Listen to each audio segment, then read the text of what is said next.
It's a pretty relaxed mood for the Cincinnati Reds. Joey Votto and company clinched the National League Central Division Championship yesterday. They are on their way to the postseason again. It's a very different story right now for Matt Kemp and the LA Dodgers. They need to get hot in a hurry to make a run at the second wild card spot. ESPN Sunday Night Baseball, presented by Taco Bell. The up-to-date playoff situation in the National League. As of last night, both the Reds and the Giants clinched their division titles.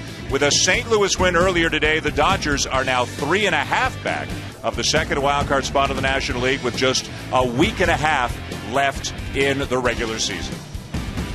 Hi, everybody. Dan Schulman along with Terry Francona and Oral Hershiser. The Reds are having a great year. They shut out the Dodgers 6-0 yesterday. They are vying for the best record in the National League. They have won their division and are on their way to the postseason. The focus tonight shifts to the LA Dodgers. They've made all kinds of trades, but they haven't gotten the desired results. And Tito, they're starting to run out of time. They are. They have 10 games left, and they have to hop over a couple teams. So I don't think it's overstating the fact that, yes, these are desperate times for them. They did get a bit of good news heading into this game tonight. They weren't sure if Clayton Kershaw was going to be able to make the start. He's had the hip problem, Bulldog, but he's on the mound, and boy, maybe a shot in the arm to have the Cy Young Award winner out there. I think it is. The reigning Cy Young Award winner on the mound. It's a shot in the arm for them emotionally. He's pitched very, very well, even before the hip injury.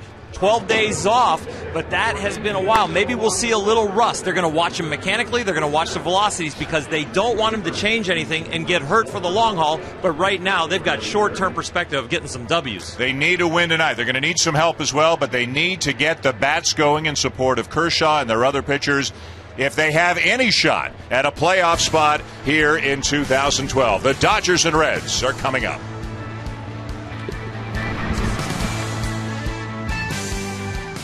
ESPN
Welcome back to Great American Ballpark here in Cincinnati, the home of the 2012 National League Central Division champion Cincinnati Reds. Good times right now for the Reds, although their one concern right now is the health of their manager, Dusty Baker, out with an irregular heartbeat. He is back in Cincinnati tonight, but he's not at the ballpark, and Chris Spire will be the interim manager again. The Reds are hoping, after an off day tomorrow, that Dusty will be back on Tuesday. And Dusty, if you're watching at home tonight, we send you our best and hope to see you at the ballpark again very, very soon. Donnie Baseball, Don Mattingly, the manager of the LA Dodgers, and he's just looking for some hits. He's looking for what he did best, somebody to come up with some hits as we check out the Dodger lineup presented by Taco Bell. Matt Kemp has had some great success here in this ballpark. A very good hitting ballpark, but he's had some big numbers here and a couple of big hits recently for the Dodgers. Adrian Gonzalez homered in his first at bat as a Dodger, has not homered since. And A.J. Ellis, who was so good in the first half of the year for the Dodgers, is in a big-time drought right now. 0 for his last 28. Homer Bailey is on the mound for the Reds tonight. The smoke still from the pregame fireworks after the Reds took the field, still hovering low above the playing surface as Mark Ellis steps in and takes a first pitch strike. Bulldog, what can you tell us about Bailey? Homer Bailey has some odd splits at home. He has been terrible, the second worst in the National League of pitchers. On the road, he is fantastic, the second best. The fly balls turn into home runs here at this ballpark. And we'll explore this more a little bit later on in the show. But the way the Reds have lined up their pitching right now, it looks like Bailey will be the number 4 starter, which means he would start at home in the division series. Ellis fouls it back. If that doesn't sound like it makes sense, remember this year and this year alone, the division series is a 2-3 format, something nobody wearing a uniform seems to be fond of. And that means that teams like the Nationals and Reds could start the postseason away from home, playing the first 2 games of a best-of-5 on the road. Bailey, just 26 years of age, 5th year in the big leagues. As Ellis grounds one off Bailey, a roller out to Cairo at second, and the flip to first in time.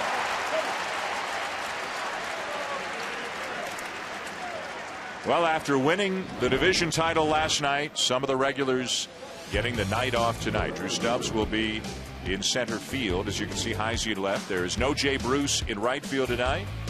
Todd Frazier, what a rookie season he's had. He's at third base tonight. Joey Votto is in the lineup. Brandon Phillips is among those getting the night off for Cincinnati, and Ryan Hannigan behind the plate. You would imagine the party went late into the night. Both of you guys celebrated not only division championships, but playoff series victories as well. And although the Reds were supposedly a little more businesslike this time than when they won the division a couple of years ago, realizing there's more work to be done, maybe guys like Roland and Bruce and some of the others, once the doors were closed and it was just the players and the media were cleared out of there, you would imagine they had a pretty good time. And they deserved it. But I think they're smart enough to realize this is just the beginning. You know, 2 years ago when they got to the playoffs, they got steamrolled by a hot Philadelphia club. I think they feel a little bit better prepared this year to go deeper into the playoffs. Andre Ethier is the batter, hitting .285. Yeah, when the Reds went to the playoffs 2 years ago, as you mentioned, they ran into the Phillies. They ran into Roy Halladay in game 1, and they got no hit. And they just never had a chance to kind of get their sea legs underneath them. And Cole Hamels and Cliff Lee on that staff also, and they never really got it going. You're right. You know, when you talk about celebrations, there's different clubs have different personalities of we're not going to break out the champagne until this. We're not going to really act like we're celebrating on the field until we do this. And usually the veteran clubs, like when we watch the Rangers this year, let's say, they're going to be, I think, very subtle in their celebrations because they came so close to winning a world championship, and they have that long-term goal. The younger clubs, they celebrate a little more vigorously early on.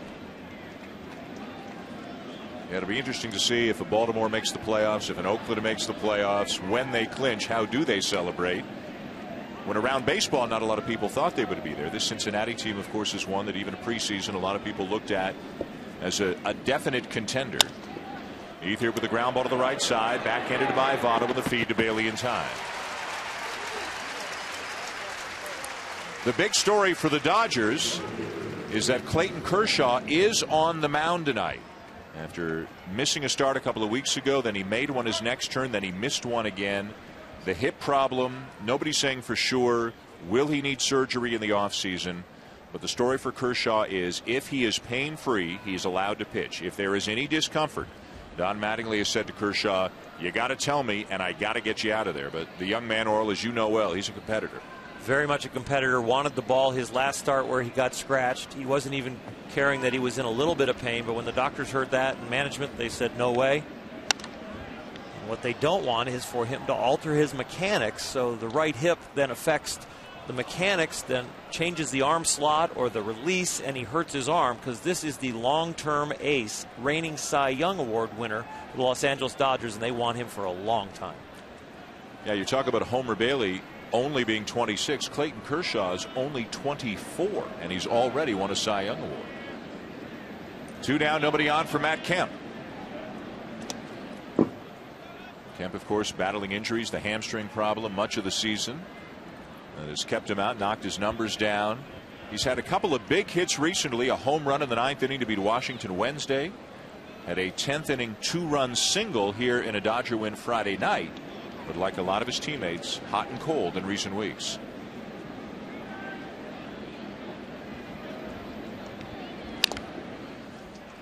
Well, you're looking at a cornerstone piece for the Dodgers for a long time to come, too, also in Matt Kemp, and he's not completely healthy either. His front shoulder, that left shoulder, has some wear and tear on it from a collision he had with a fence in Colorado. And I'm not so sure if they had a huge lead or they were completely out of it that he would be playing right now.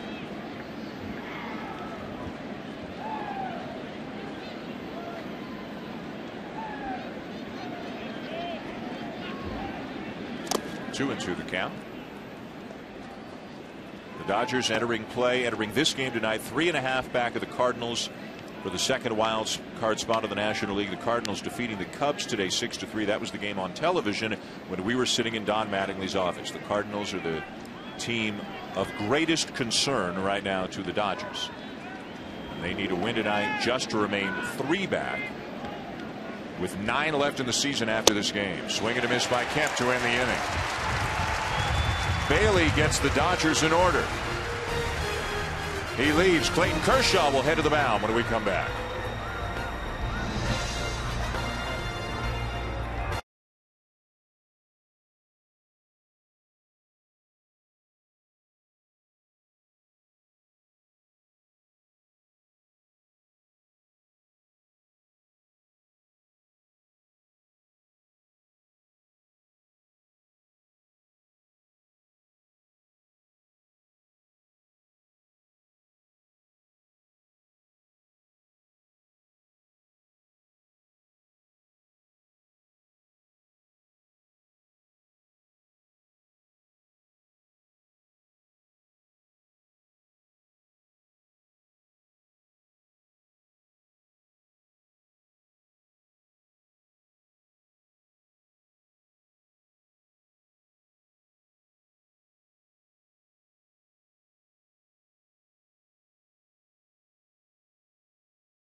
ESPN Sunday Night Baseball is presented by Taco Bell.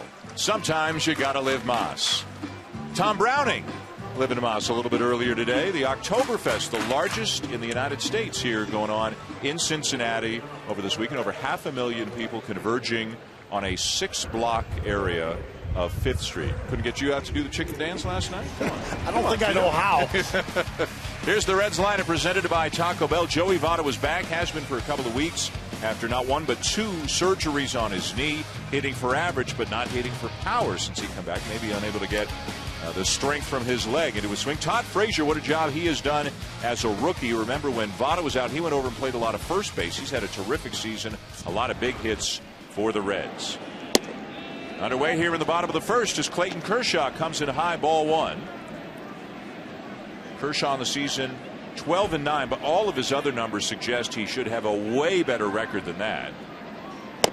Actually, Oral, you look at the hits per inning and the walks and the strikeouts and so forth, it's not that different than what he did last year. No, the strikeouts are second in the league. The ERA is second in the league. The concern tonight is coming back from 12 days off with that right hip impingement. And that entails him landing on that leg and being able to brace all that body weight coming down the hill. And if you're going to have a bad leg, the bad leg you want to have as a pitcher is the back leg, not the front leg. The front leg takes all the pressure. Chris Heisey, the batter, fouls it off 2-2.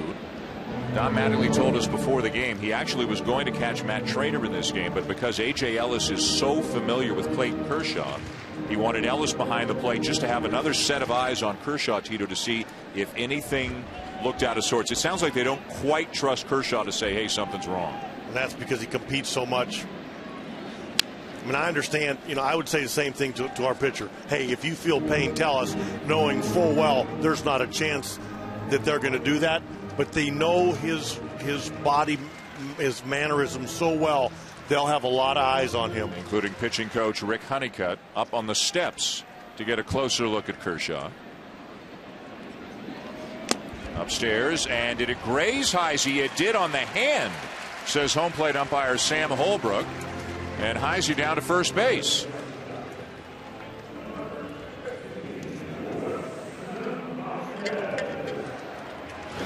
Clayton Kershaw using his legs to drive down the hill. You see the big leg kick, and now as he starts shifting his weight and coming down the hill, that right leg takes the pressure, and it goes from your foot, your ankle, to your knee, and then up into that hip, and the hip has to twist to really deliver the ball home as the backside goes through, and that's what the Dodgers will be looking for, that he's putting the normal amount of pressure for his mechanics onto that right leg.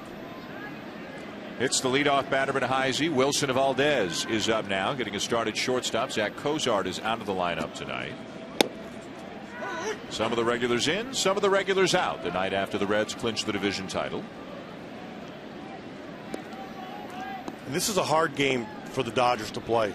The Reds, like as you alluded to, have some of their regulars out. They're playing the game very loose. There's a lot of desperation in what the Dodgers need. That's a hard way to play.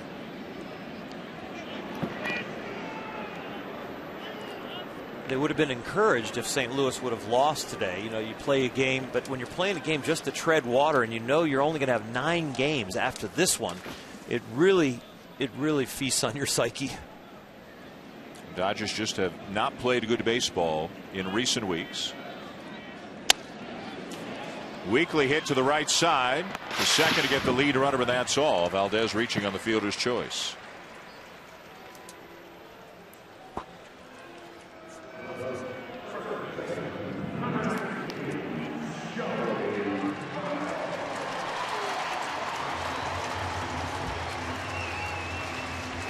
So 1 on 1 out for Joey Votto. Suffered a torn meniscus in his left leg. Then during his rehab was running the bases and injured it again. Had to have a second procedure. Has been back off the DL a couple of weeks, but as mentioned earlier, is not driving the ball, is not hitting for his normal amount of power. Still drawing walks, still hitting for a very good average.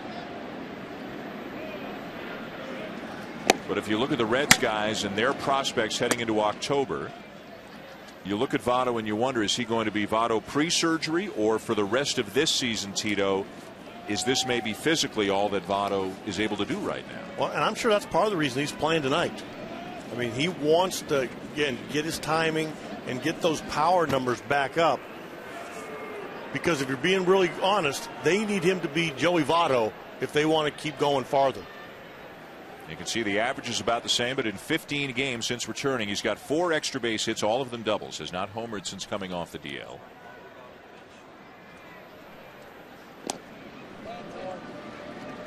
And going back even before that, it's been 30 games since Votto has hit a home run. That's the longest stretch in his career. One of the the better stories for the Reds this season is what they did when Joey Votto was hurt.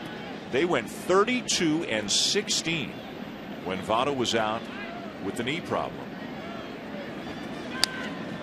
And a lot of guys, Ryan Ludwig went on a tear. Todd Frazier, who's in the on-deck circle right now, had a great stretch. Brandon Phillips. Yep. And then your guys are just talking the offense. The pitching was absolutely amazing.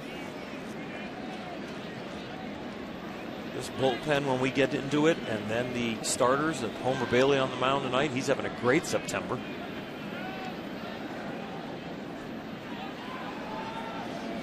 Three and one. Now look at some of the numbers that some Reds put up when Votto was on the DL. Look at the production for Bruce, Frazier, Ludwig, and Phillips. This is a team, when they're all in there and they're all healthy, there are not very many weak spots. This lineup is so good. Frazier did that well, and now he's having trouble getting back into the lineup because Votto's at first and Rollins at third. Is that loose attitude from winning the championship last night? Ball four. So Kershaw has hit a batter and walked a batter here in the first inning. Well, you can expect a little rust from 12 days off, and you know when you're healing and you're being examined by doctors and you're trying to prove to them that you can do this and be healthy, you're not doing a lot of practice. So he wanted to make his last start, which was going to be against their rival at the time, San Francisco, but he got scratched from that. Had to see some specialists and get cleared for this outing. And the way Don Mattingly described it to us, even if things go well here, there's no guarantee he's going to pitch again in 5 days. It took him 12 days to get ready for this one. They're thinking Kershaw might just get one more if it's needed. Last day of the regular season, wild card game, that sort of thing. Yeah, they're not so sure how the hip's going to react, but they're going to allow him to pitch as long as there's no pain, but they don't know how he's going to wake up tomorrow morning. First and second, one out for the Reds here in the bottom of the first. The batter is Frazier. And the rookie looks at a strike. And they have to be cognizant of Valdez at second. If they allow him to get too much of a secondary lead, you're going to see him take off here. They got to pay attention to him.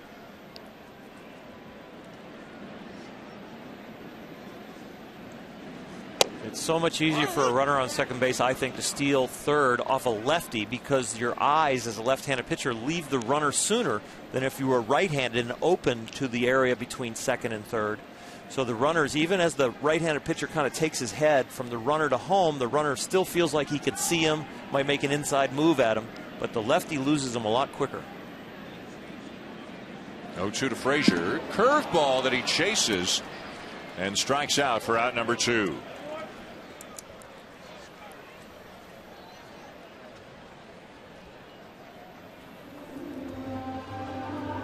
Clayton Kershaw has one of the best curveballs in the big leagues. We saw Gio Gonzalez of Washington, who won his 20th game this week, going for the Cy Young, have an outstanding curveball last week. Well, Clayton Kershaw, when he gets through the ball and pulls his fingers to the front of the ball and spins it, he creates tremendous leverage and break also.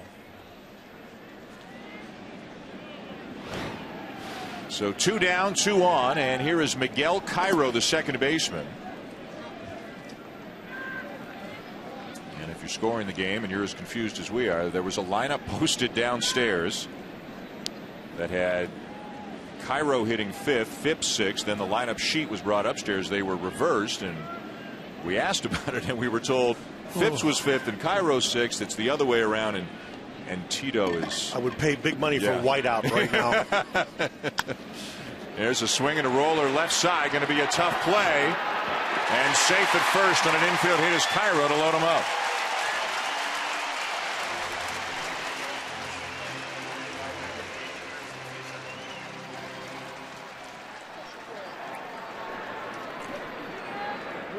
And you see down at third base, Wilson Valdez talking with third base coach Mark Berry. I think he feels like he might have missed an opportunity.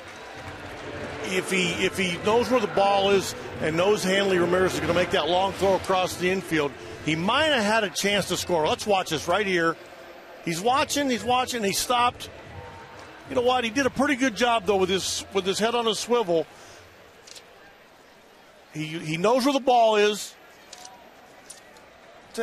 he might have stopped his momentum a little early, but that's pretty good base running.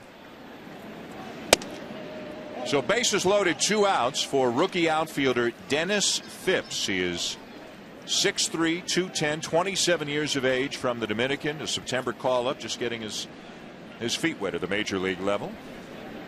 Getting a start in right field tonight, 2 for 6 in his brief big league career.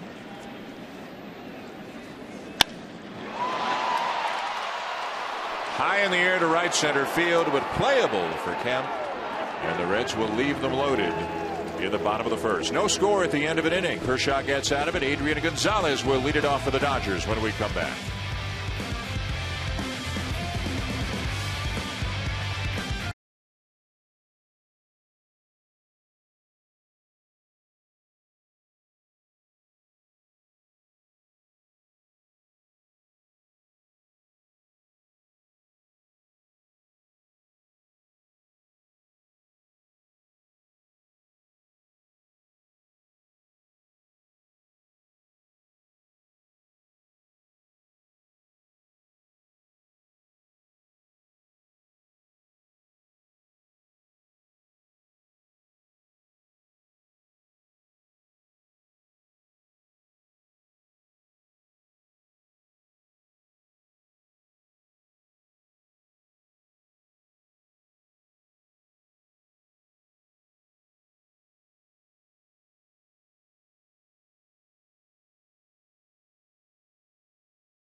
The LA Dodgers spending all that money, making all those acquisitions, all those headlines this year, acquiring a total of 9 players in a number of separate deals during the season. None with bigger credentials or a bigger name than Adrian Gonzalez. 1 home run, 16 RBIs in 26 games as a Dodger. The 1 homer, as we mentioned earlier, coming in his very first at bat with the Dodgers. And he's not the only issue. They've got a number of issues right now. But Tito, you've managed this guy. Everybody knows what a good hitter he is. And boy, if they're going to have any chance, he's got to get it going with the bat.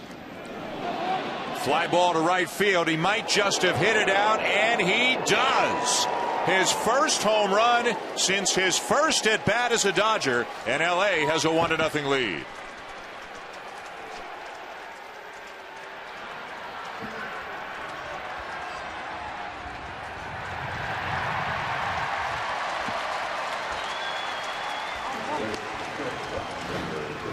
And he gets a fastball up, and it looks like he just keeps his hands in enough where he doesn't get completely extended, but he kept his hands inside the ball and got the barrel to it.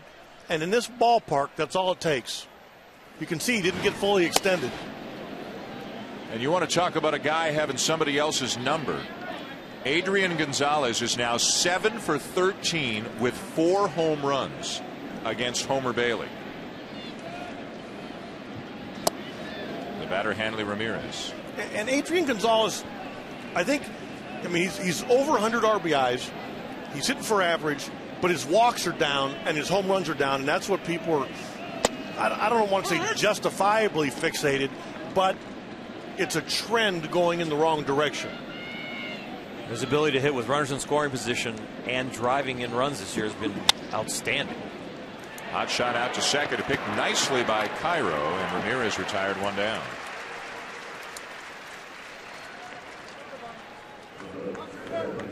You know, Homer Bailey does not make a bad pitch here. You throw fastball up and into a power left-handed hitter. See where K-zone is, Hannigan's glove. He gets it inside where he wants, but Adrian Gonzalez is a type of hitter that when he's locked in, he can sit on a pitch, and when he's sitting on it, even when you make a good one, he can make a great swing like he did right there. And I'm not going to attribute that home run to the ballpark. I'm going to give that one to Adrian Gonzalez. That was out of a lot of places.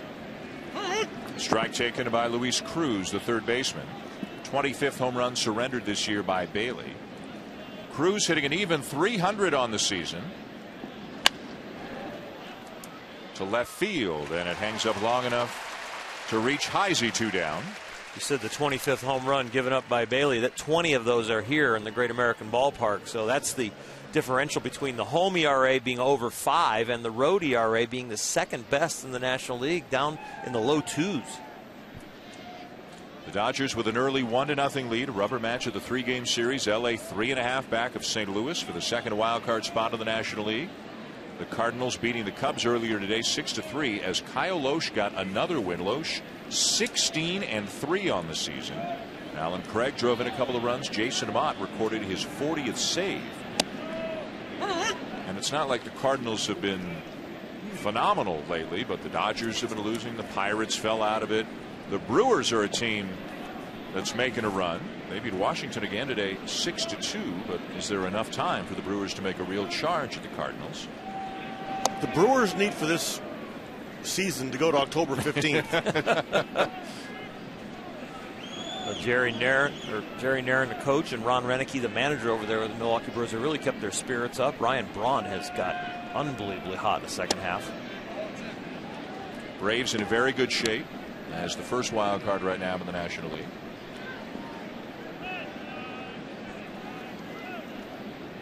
Elian Herrera the batter, 2 outs, nobody on. Frazier in on the grass at third. And the pitch taken low, ball 3. Shane Victorino is out with a minor wrist injury right now. They're hoping to get him back on Tuesday, although Victorino has not really played like Shane Victorino since he came to the Dodgers, so he's been sitting every now and again anyways.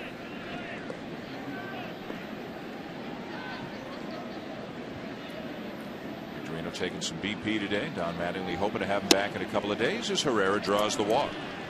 It's a hard situation for Shane Victorino, trying to get back to a team that's limping, trying to get into the playoffs, but also knowing that his replacement has already been acquired, with Carl Crawford coming back from the Tommy John surgery, rehabbing at home.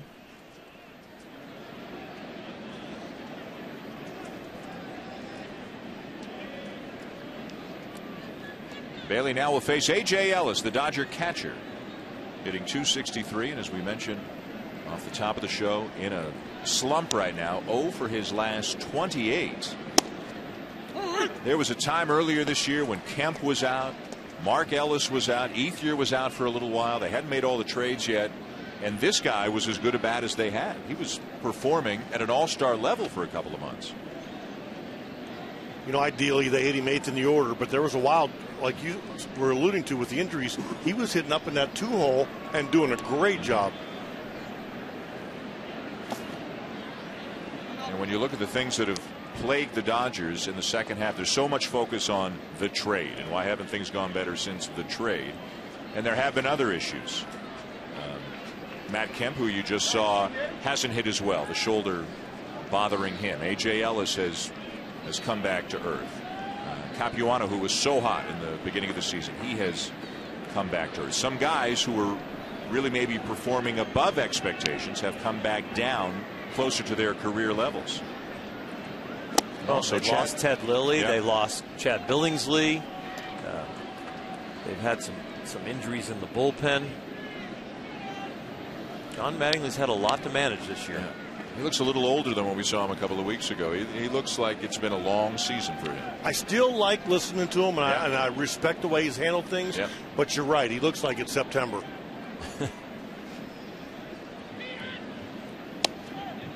2-2. There was a cute moment in our meeting when he was talking with Terry about, you know, slumping teams that have good resumes and kind of like searching for answers. And Terry said, become an analyst. He asked for advice. He says, what do you do? Change jobs. I don't think he's looking to change jobs. I think he's done an outstanding job, you know. I think he's going to be doing this for a while. I think he's really good. And I think you'll do whatever you want to do. It's fun sitting next to you here, and you can go back down there if you really want to. Inning over. But the Dodgers get a run as Adrian Gonzalez homers for the first time since his first at-bat with his new team. And it's 1-0 Dodgers going to the bottom of the second.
ESPN Sunday Night Baseball is presented by Taco Bell.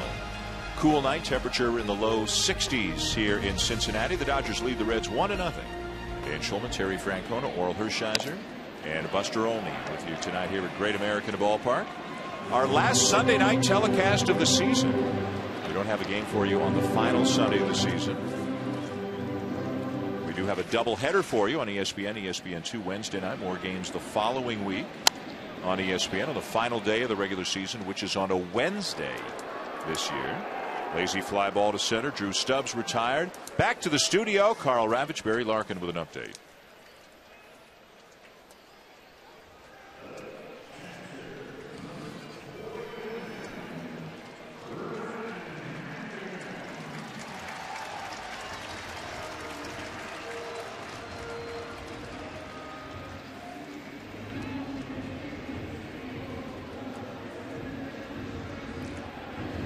All right, fellas, thank you. Back here in Cincinnati, where Hall of Famer Barry Larkin played his career. 1-0 the Dodgers over the Reds. The White Sox lost earlier today, the division that nobody quite seems like they want to win right now, but somebody's going to win it. If the Tigers win tonight, as Carl mentioned, they will move into a tie with the White Sox. The Angels 2.5 behind the A's for the second wild card spot in the American League. The Yankees lost to the A's today 5-4, ending the Yankees 7-game winning streak. Texas was a winner 3-2 over Seattle, so they've got the best record in the American League right now, 2 up on the Yankees. Oakland's win in New York after that devastating loss last night was a huge win for them. The A's still have series left, home and away, with Texas. So the A's are thinking about the Angels, who are behind them, the Rangers, who are ahead of them. Texas wants to hold off Oakland for the division. Going to be an interesting last week and a half in the American League West. That's why you hear that cliche, take care of what you can take care of. And Kershaw frustrated with himself. He's given up his second walk of the night. Yeah, the 2 walks and a hit batter, and it just a little bit of rust on his release point. I'm sure there are times when he's expecting maybe the hip to give way or have a little pain, and that can affect your rhythm and your control. Now, Earl, the Dodgers told us that Kershaw went through all kinds of checks and balances, throwing, running, hitting, flat ground mount, everything, to make sure he is able to go out there and pitch in a ball game. But it's still another step to actually pitch in a ball game. It really is. It's another level of adrenaline and effort, and then fatigue also, because you don't make that many pitches in a row with that effort, so you have to have some endurance then in that hip also. From what you've seen mechanically, does he look reasonably healthy and comfortable? If he'd have just had 12 days off and couldn't pitch because of rain or all-star break or something, you say there's a little rust. The fact that he had 12 days off because of a hip, you're watching him, he looks fine right now, but he's a little rusty. Bailey gets the bunt down, and the sacrifice advances Hannigan to second, 2 down. Now, I thought he came off the mound right there like somebody looks healthy. Yeah, really well. Not somebody that's thinking about my movement first. I mean, he reacts to this like an athlete, not like he's hurt. Yep. And the speed that he attacked the ball, he didn't come in there gingerfoot like he was coming in on eggshells, worried about what pressure he's going to put into his legs. He breaks off the mound quickly, uses his legs to stabilize, to turn, and a nice solid throw. And again, the doctors have said he cannot do any further damage to the hip by pitching. It's just about pain tolerance. Don Mattingly saying he wants Kershaw pain-free. But I think it was telling when Don Mattingly said this was a group decision, and there was a lot of people that had to sign off on it. Yeah, so again, obviously there's something going on. And there was no real answer to, it's going to take them 10 days to come back. Well, how you guys possibly could fix this for next year? Is there going to be surgery down the road? And there's a few guys like that. Heisey skies one to left field. Inning over. So Kershaw looking pretty good and getting out of it, but still trailing 1-0 at the end of 2.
leading the Reds 1-0. Clayton Kershaw on the mound. A couple of shutout innings so far. Adrian Gonzalez has homered for the Dodgers. With that update the guys showed you, the Yankees 2 back of Texas for the best record in the American League. And with Washington losing earlier today, Washington and Cincinnati have identical 92 and 60 records for the best record in the National League right now. And all kinds of discussion around baseball, as Kershaw leads off the third, about how important it is to finish with the best record in your league. Remember, this year the playoff system is different. The second wild card has been added, and for this year alone in the division series, the team with the better record starts on the road. 2 games on the road and then 3 at home.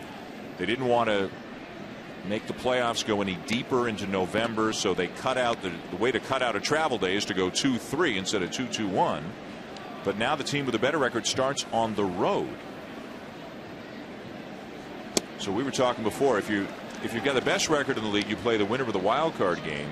You don't know who you're going to play until that wild card game obviously has been played. You're waiting to see where you're going to fly. And some people thinking, hey, I'd rather finish second than first. So then we put that to Chris Spire, the interim manager of the Reds, and he said, the heck with second. I'd rather finish third and take a couple of games at home at the beginning, even if it meant going on the road for 3 after that. This is what the matchups would look like if the playoffs started today. Now again, it's a 1-year system, and I think everybody agrees it's not ideal. It's not what you want.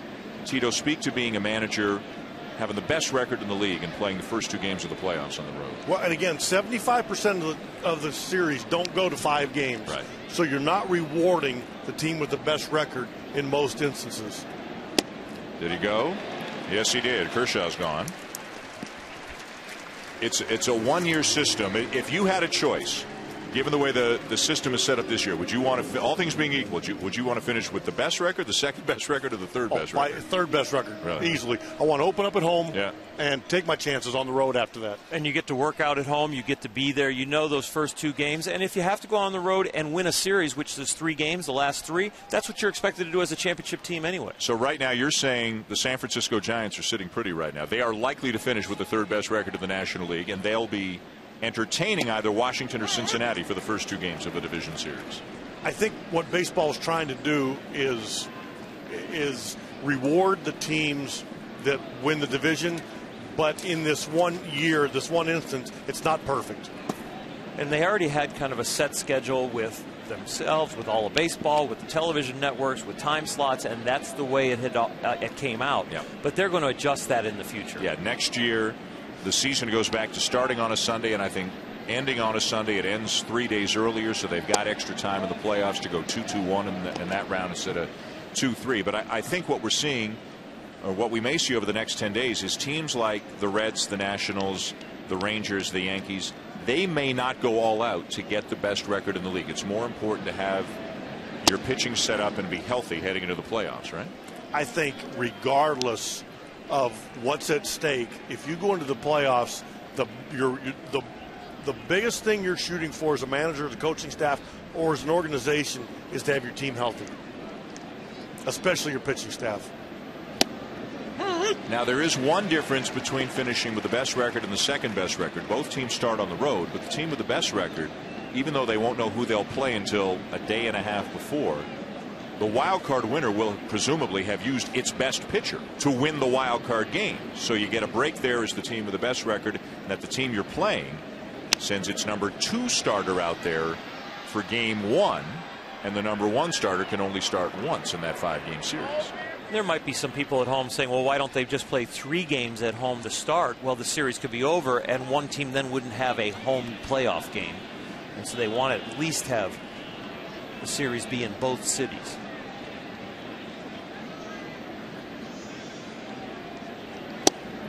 And a slider for strike 3 called. Homer Bailey rings up Mark Ellis. Homer Bailey has been outstanding in September. We're talking about the playoffs here where Homer Bailey's been so terrible at home. Right now, he is scheduled to be the 4th pitcher for the Reds, which would make him pitch at home where he's been terrible. But here in September at home, he's had an ERA below 2, so he's starting to get hot. And that K-zone shows those quality pitches, and it was brought to you by Firestone. 2 down on back-to-back strikeouts. And Andre Ethier takes a curveball for his strike. Is it too much of a cliche, Earl, to say that Homer Bailey has continued to evolve from a thrower into a pitcher this year, and that's why he's having his best season? Well, there's some different areas that he's improved. He's improved in his fastball location, which it comes from being able to repeat his mechanics. He's been able to start locating his secondary stuff, which really has come from repeating his mechanics. But the other thing that really has changed for Homer Bailey is his mentality. That mentality of, I'm not going to just overpower hitters. I actually am going to place the ball and get them out with good stuff. And you see the mannerisms behind the home plate of Ryan Hannigan. He is one of the best catchers, if not the best catcher in the National League now, at giving targets and willing the ball into his glove from the pitchers. He is completely animated. Tried to shake him off, said, no, you're going to throw this pitch, and you're going to throw it right there. And I liked where that pitch ended up.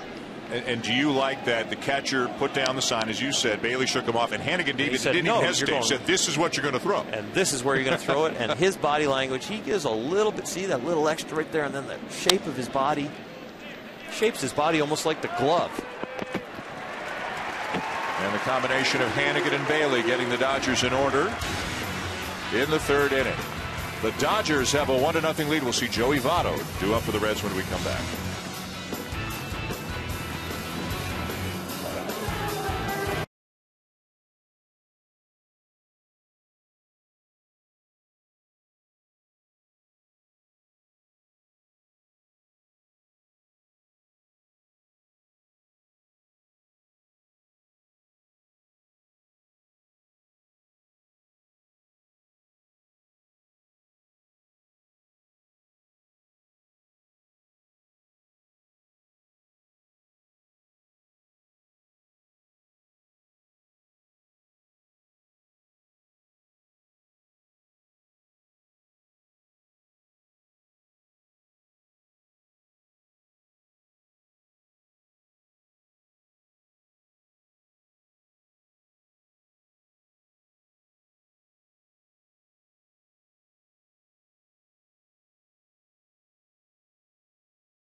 Third here in Cincinnati. ESPN and ESPN2 both have baseball for you.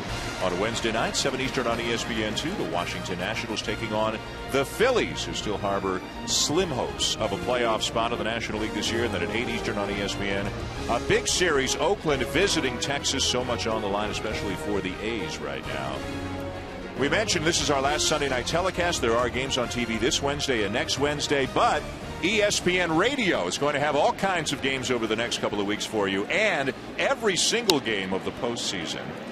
You got to look at John Shambi and Chris Singleton, who do the game each and every week. Look at Boog's mic. Look at how he's got the cord wrapped over his mic here. I mean, we think Tito's a mess. Fix your mic, Boog. When me and Boog are together in baseball night, it looks like a hurricane. That's texture. Boog that rubbing there. Boog and Singh are doing a great job all season long. You hear them Saturday afternoons, Sunday nights, holidays, All-Star Game, Home Run Derby, and they'll be a big part of our radio coverage in October. The three of us are lucky enough to be involved in that as well, and really looking forward to what should be a spectacular month of baseball. Slightly different dress code in radio. You know, Boog needs to work on his personality a little bit, you think? He's a shy guy.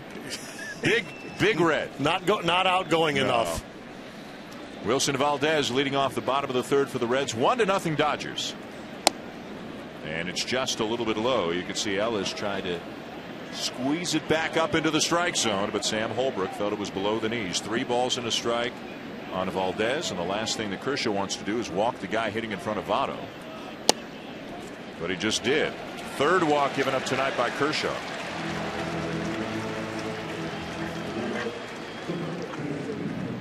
Now Joey Votto.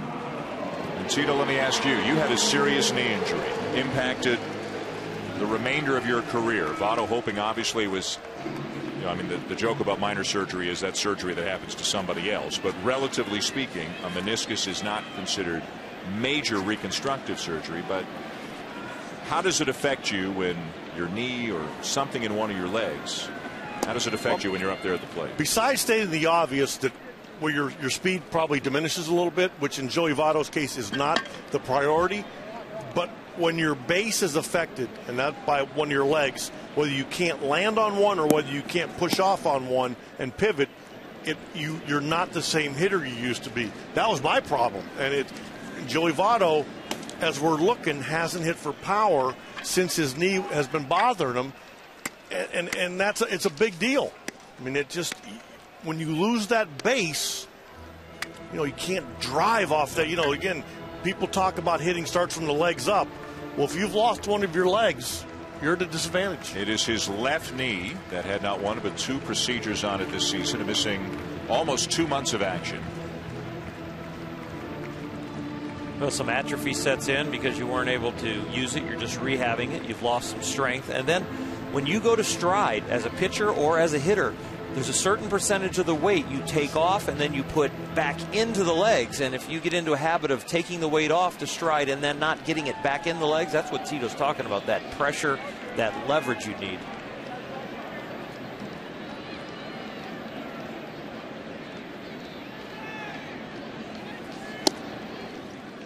Meanwhile, Kershaw has hit 1, walked 3, and he's 3-0 on Votto. I don't care how many knee surgeries Joey Votto has, he's not going to swing at a ball. It's not going to affect his eyes. Nope.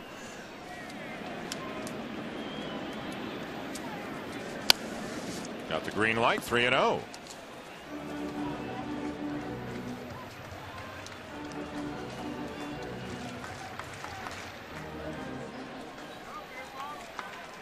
Clayton Kershaw has stayed hard away here, even when he's missed to go to 3-0. He's saying to Votto, you're going to have to hit the ball the opposite way. I don't want to give you something soft to pull, especially with that man on first. And ball 4 to Votto, 2 on with a nobody out. We mentioned earlier Dusty Baker not with the team again, although is back in Cincinnati. Chris Spire is the interim manager again for the Reds. For the latest on Dusty Baker, here's Buster Olney. Guys, Dusty Baker came by the ballpark about an hour before the game. He spent some time talking with players, and I spoke with him briefly. He said that he was being told he really shouldn't be around this. He was gesturing toward the ballpark, but he was in very good spirits, said he was doing fine, and he told me, I'll see you in the playoffs.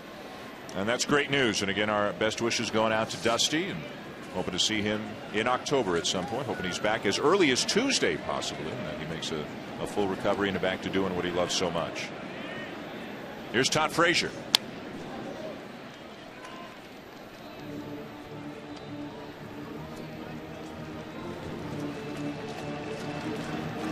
And in a situation we're in right now, Wilson Valdez at second, I know he doesn't have the reputation as being a big base stealer, but if they don't pay attention to him, he's going to take third base.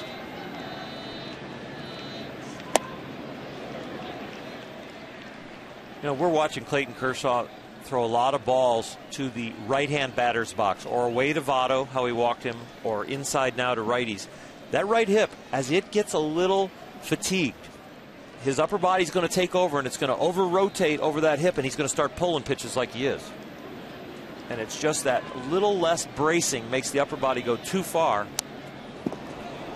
and makes that arm speed, instead of that arm speed being braced against that front leg and having some direction, there's less bracing on the front side, and so the arm and the upper body take over, and you happen to pull the ball to your glove side. So if he's not putting as much weight on it or using as much strength in that front leg for direction, his mechanics will be the fact that he will start pulling the ball to his non-arm side, to his glove side, to the right-hand batter's box.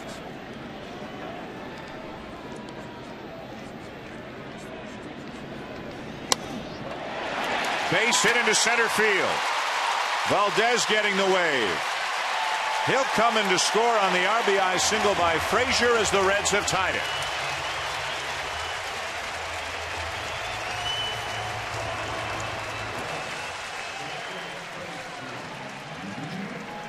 Clayton Kershaw has an outstanding curveball, and this is a good one here. Just a good piece of hitting. The K-Zone brought to you by Firestone shows you right here. You can see how good a pitch that was down there out of the strike zone, a 1-2 curveball. And you just have some good eye-hand coordination, where as a pitcher you have to tip your hat. You hate to tip your hat when it costs you a run, but you executed your pitch and you just gave up an RBI. Number 64 on the season for Frazier, who's definitely in the conversation. He'll get some consideration for National League Rookie of the Year. 2 on with nobody out as the Reds have tied it. And to what Earl's saying, that's a pitch that 9 times out of 10, we're talking about a ground ball. It's a possible double play. That's just a really good piece of hitting. Miguel Cairo first pitch swinging. The second one on to first in time as they turn the 5-4-3 double play. 2 down and Votto at third. No. I was trying to score. Yeah. They're having a little conversation down there at third. Luis Cruz was thinking he'd be able to tag the runner coming from second to third, Joey Votto, and he's like, oh, man, did he go out of the baseline? Did he get out? He was happy when they executed the double play because of that thought about Votto. He wasn't sure he was going to be able to make the turn in time, but he was so very glad when they got the double play. He made the fist pump, and then he talked to Votto about, hey, did you go out of the baseline? Votto said back, no, I was trying to score, making the turn. Dennis Phipps takes a strike. And a fly ball to right center field, leaving the bases loaded in the first inning. 2 for 7 in his big league career. Jay Bruce among those getting the night off for the Reds tonight. Normally the right fielder. And what a year it has been for Bruce, putting up just better numbers each and every year. The home runs continue to go up year by year, as they always do for Bruce. And he's among National League leaders right now in a number of categories, including 34 homers, tied for second in the NL. He's also among the leaders in total bases. Had a very good year. Up there in the top 10 in RBIs as well. You don't hear a lot about him, but he's had a very solid season, to say the least. Very good defensive outfielder, too. All around great player. Curveball, a swing and a miss, and the inning is over. A run for the Reds to tie at 1-1 at the end of 3. Matt Kemp will lead it off for the Dodgers when they come up at the top of the 4th.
Baseball presented by Taco Bell is brought to you by the University of Phoenix.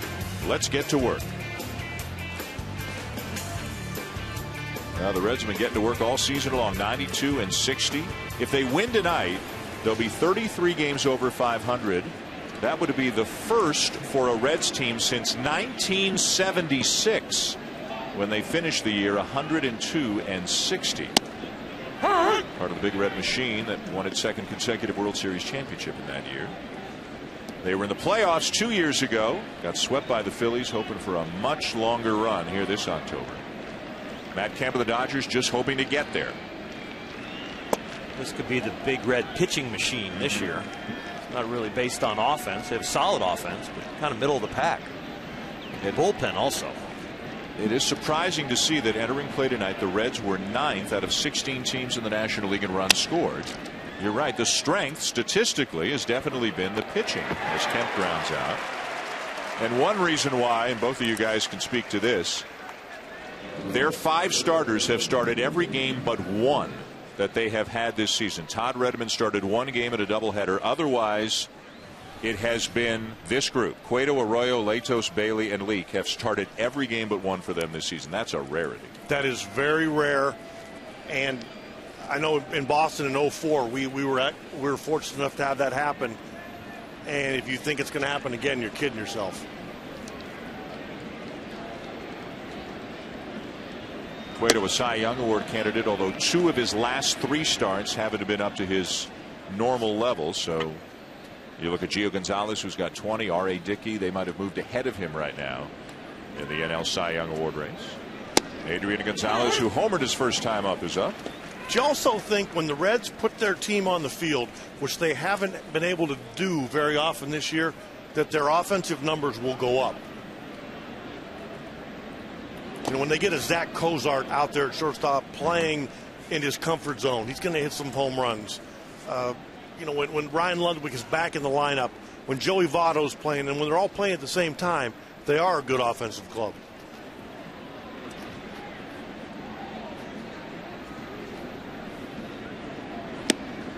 Gonzalez chases out of the zone, 2-2. General Manager, Vice President, GM of the Cincinnati Reds, Walt Jocketty. If you can have a stress-free year as a baseball GM, and you probably can, they've had a pretty good one here. They have been from the early July on, they've been a terrific team. They had a run where they went 22-3 in a 25-game stretch, pulled away from the likes of the Cardinals and the Pirates, as Gonzalez has gone 2 down. And now a chance to set your team up for the playoffs with 10 days left in the season. That's an unusual thing. Remember, Gonzalez' home run on an inside fastball was off the plate. Well, they decided we're not going to go there. We're going to throw a little slider down. This ball bites. It almost backs up a little bit, but it had good downward movement. Makes Gonzalez foul tip it into Hannigan's glove, and Hannigan did a good job holding on to it. Bailey executed. Got him out. Here's Hanley Ramirez. By the way, Elias telling us the Giants are the only other team in baseball this year that has used only 6 starting pitchers. And the Reds, before September call-ups, Tito, they'd only used 33 players during the season. Some teams were up around 50 because of injuries, demotions, transactions. And I want to say the Red Sox have actually been higher than that. I think you're right.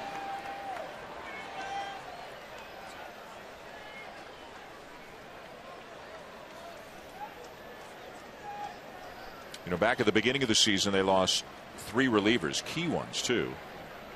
Ryan Madson, Nick Bassett, and Bill Bray. Chapman might have been a starter. They had to move him to the pen. Marshall was the closer at the beginning of the year. That was the early season crisis for the Reds, but boy, did they respond. They've had a great pitching staff, great bullpen all season long.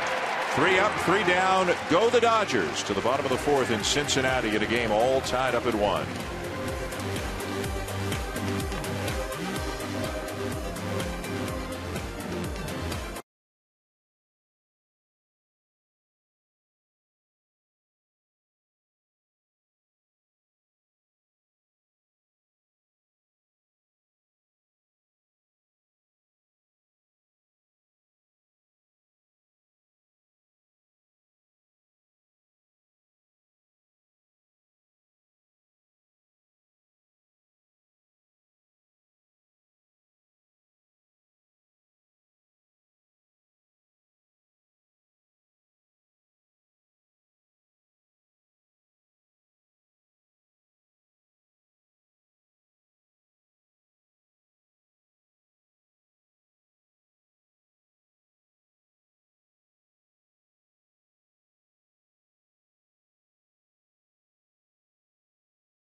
by Taco Bell. Bottom fourth, Dodgers 1, Reds 1. Between innings, hour buster only with Dodger manager Don Mattingly. Don, you said you're going to watch Clayton Kershaw very closely. What are you seeing? More than anything, we're seeing a little bit of rust. And, it's amazing with me is that Clayton hadn't pitched in 10, 12 days, and he thinks he should be perfect still, which doesn't surprise us at all. But we're seeing his mechanics being fine. Velocities are right where he always is. And we'll just, keep watching to make sure nothing's going on. What's your pitch count target for tonight? No real pitch count. We're not going to let him get too far, but more than anything else, as long as he's under control, and we're not going to let him struggle. Don, thanks. And of course, trying to balance all that with the urgency of the game for the Dodgers. 3.5 back of St. Louis, just a week and a half left in the season. Got to be tough, Tito, as a manager. You never want to jeopardize anybody's health, especially somebody as young and valuable as Kershaw, but the Dodgers need wins. The word that comes to mind right now for the Dodgers is anxiety. When you're trying to win, every game's a must win. You're looking at your ace, worrying about him. Base hit into center field for Stubbs. Not only getting outs, but being healthy while you're doing it. And that's a lot to ask of everybody associated with the Dodgers right now. It's a fastball right here, and they're glad that he's healthy when he throws the pitch, and they're also happy he's healthy when this ball goes by him, because it was a shot. And when he's ducking, that ball's already either hit him or by him, so fortunately it missed him. Now on the other side, Drew Stubbs is a guy that Dusty Baker had spoken to us about 2 months ago. They need him to get hot. When he's on base, they're a different team. They haven't been able to hit him up at the top of the order because he just hasn't hit enough. But he can run the bases. He's got 30 stolen bases, and he's a threat anytime he's out there. And right now, you're likely to see Brandon Phillips leading off, and everybody's in there. Zach Cozart hitting second. Stubbs hitting down in the lineup. He's got power and speed, but a low batting average and on-base percentage, and he strikes out a ton.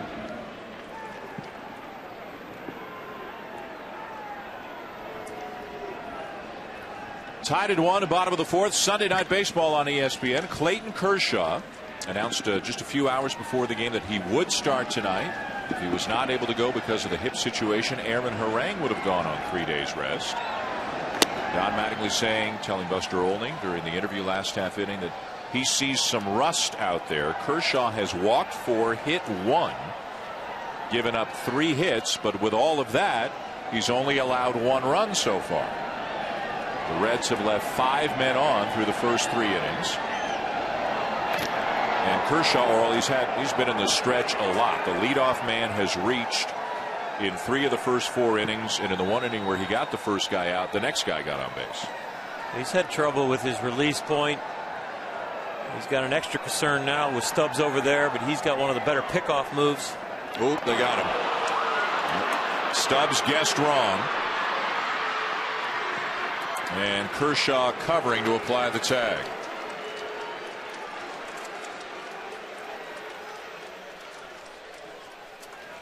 Well, this wasn't his best pickoff move, but it was a good decision to throw to first because Stubbs was going on first move. Kershaw has a variety of moves, one with a high leg kick that's normal, one with a high leg kick where he goes to first, then he's got a couple slide step moves, and right there it was just kind of a basic slide step. Let's check on you, and they checked at the right time. 1-3-6-1. A caught stealing because Stubbs was leaning, was starting to go towards second base. He stepped like that. Now you can see what Stubbs is saying.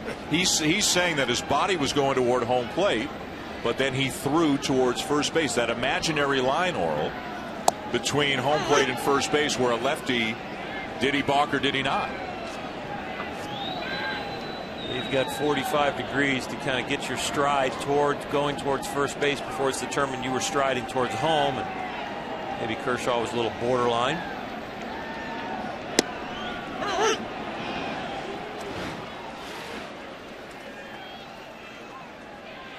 Right there, or about there, would be a 45-degree line, and you need to stride to the left side of that to not be a balk.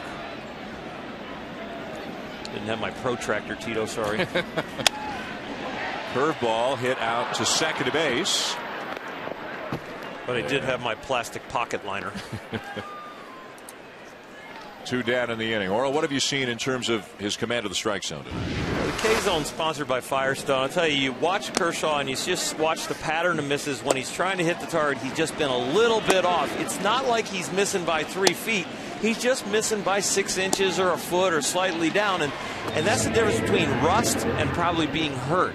Rust is, you're in the area, you're in the vicinity, but you're just not locked in. And being hurt still or being completely out of whack, that glove would have been one place and then you'd watch the ball go the completely other side of the plate.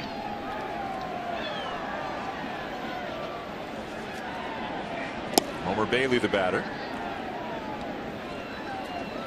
Those little misses are just, you're off on your rhythm, you're off on your little bit of your positioning.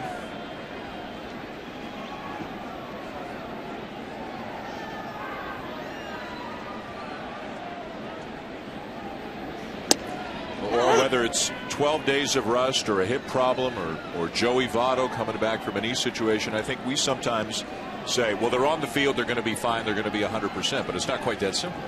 There's a difference between being hurt and being injured. Bailey with a base hit.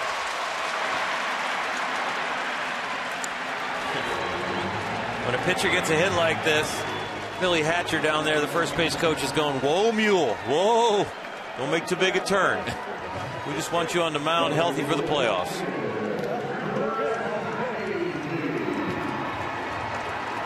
Don Mattingly spoke before the game and during with Buster that they're not going to let Clayton Kershaw go real deep into this game. Now he's sitting at 62 pitches and he's the 4th hitter next inning. So you wonder if the Reds are able to extend this inning at all, maybe they go ahead and hit for him next inning. The 4th hit given up tonight by Kershaw. Back to the top of the order now for Chris Heisey, the left fielder. He's been hit by a pitch and is flied out.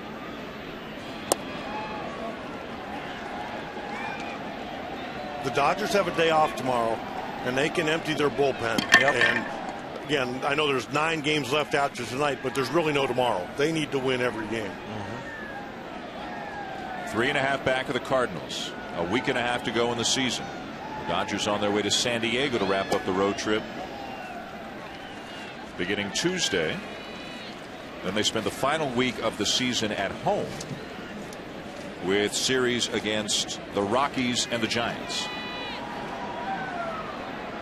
And wouldn't the Giants love to eliminate the Dodgers if it came down to that in the final weekend of the season? And the Padres, by the way, if you're thinking, oh, it's the Padres, they've been playing some great baseball for a couple of months. They've been one of the best teams in the National League in the second half of the season.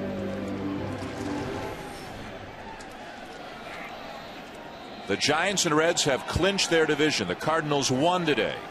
Milwaukee won today. So the Dodgers need a win just to keep pace with the 2 teams they need to pass to make the playoffs. Sharply hit off the glove of Ramirez, and everybody is safe.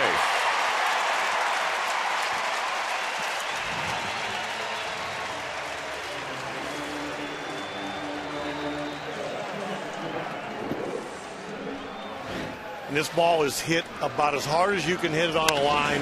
One hop, and it just hits off of Hanley Ramirez's glove. It's not effort. It's not, you see, it's in and out.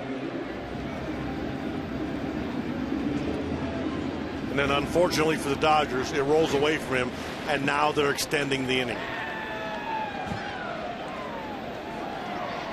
So first and second, 2 down.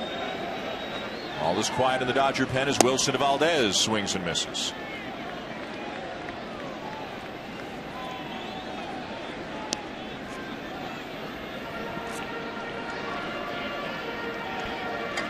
Zach Cozart is the guy now that he's healthy again at short. The rookie's got a lot of pop, over 30 doubles, 15 homers. As you said, Terry, they haven't often had their complete lineup out there. Cozart was out, Votto was out. By some team standards, they haven't had the worst injury situation, to be sure.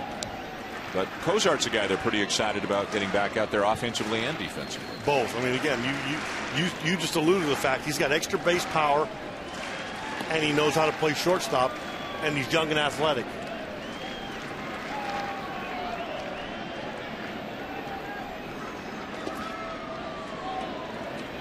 See that curveball from Kershaw on an 0-2 count. 58% of the time when he throws his curveball, it's a 2-strike count. It is really his put-away pitch. He doesn't really use it to throw to get ahead of hitters with strikes, maybe in a key situation, but the fastball, the changeup, the slider, those are the pitches he uses to pitch with. The put-away pitch, the 2-strike pitch, that's the curveball.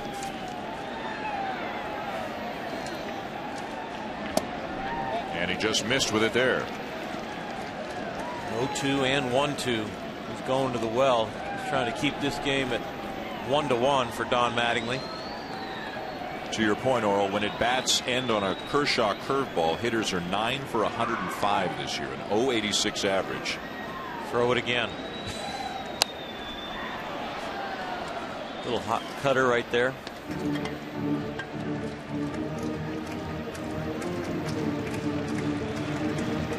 Is it the break? Is it not being able to pick up the spin early enough? What do you see? No, it's a great curveball. He spins the ball a little bit tighter than other people. It's probably got a rotation or more than other people, so it has a sharper break.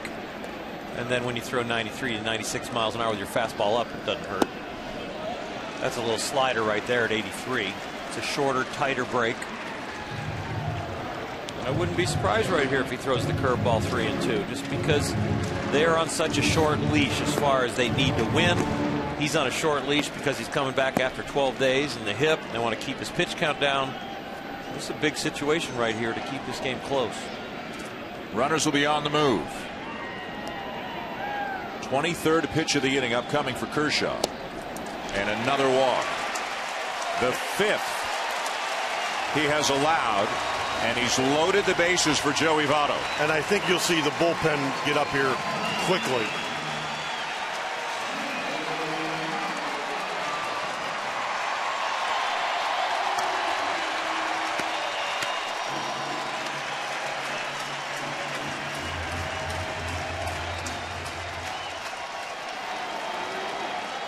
Who's it going to be? Aaron Harang was plan B to start the game, and Don Mattingly said early in the game they were going to keep Harang in the clubhouse and almost have him acting as if he were going to be the starter. But I guess they are deep enough into the game right now. Jamie Wright will come in. The other thing they said was, Don Mattingly said, was Harang might start an inning because he's a starter. You don't want to bring him in as if he's a reliever because he's not used to doing that. So it could be Wright to get out of the inning if they need him, and then maybe Harang next inning, although Kershaw has gotten into the 4th here. A lot of different things that Tito and I'd be talking about. Me as the pitching coach and Terry as the manager be talking about the situation. We're already going to be down when we bring the reliever in. Who you want to bring in if there's going to be men on base. Could be a righty we're going to bring him in for. My guess is they've gotten past the point, even though it's only the 4th inning, where they're going to use Aaron Harang. I think now they'll go the rest of the way with the bullpen and try to keep Aaron on his normal rest. They're really down a veteran starter because of the injuries to Billingsley and Lilly.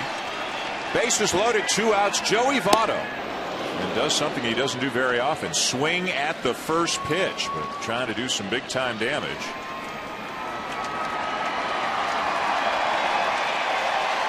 Outstanding numbers in his career with the bases loaded. He's hurt Kershaw. Kershaw's also gotten him a bunch. Inside of the belt. You know, the Kershaw curveball. A.J. Ellis behind the plate. He's going to have some pressure back there, blocking it with bases loaded, 2 out.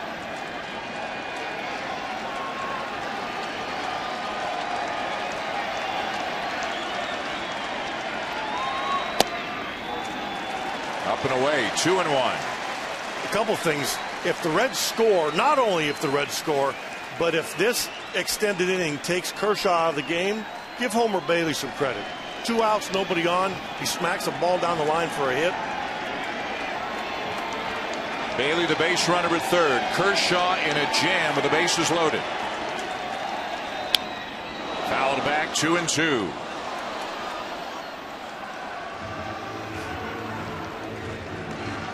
Kershaw has really battled back for a guy who struggled with his control tonight. The 5 walks, the hit batter, and now he's got all the pressure after 12 days off, and he battles back from a 2-1 count to a guy who's got an exceptional eye at the plate, makes a great pitcher's pitch, and gets himself back to 2-2.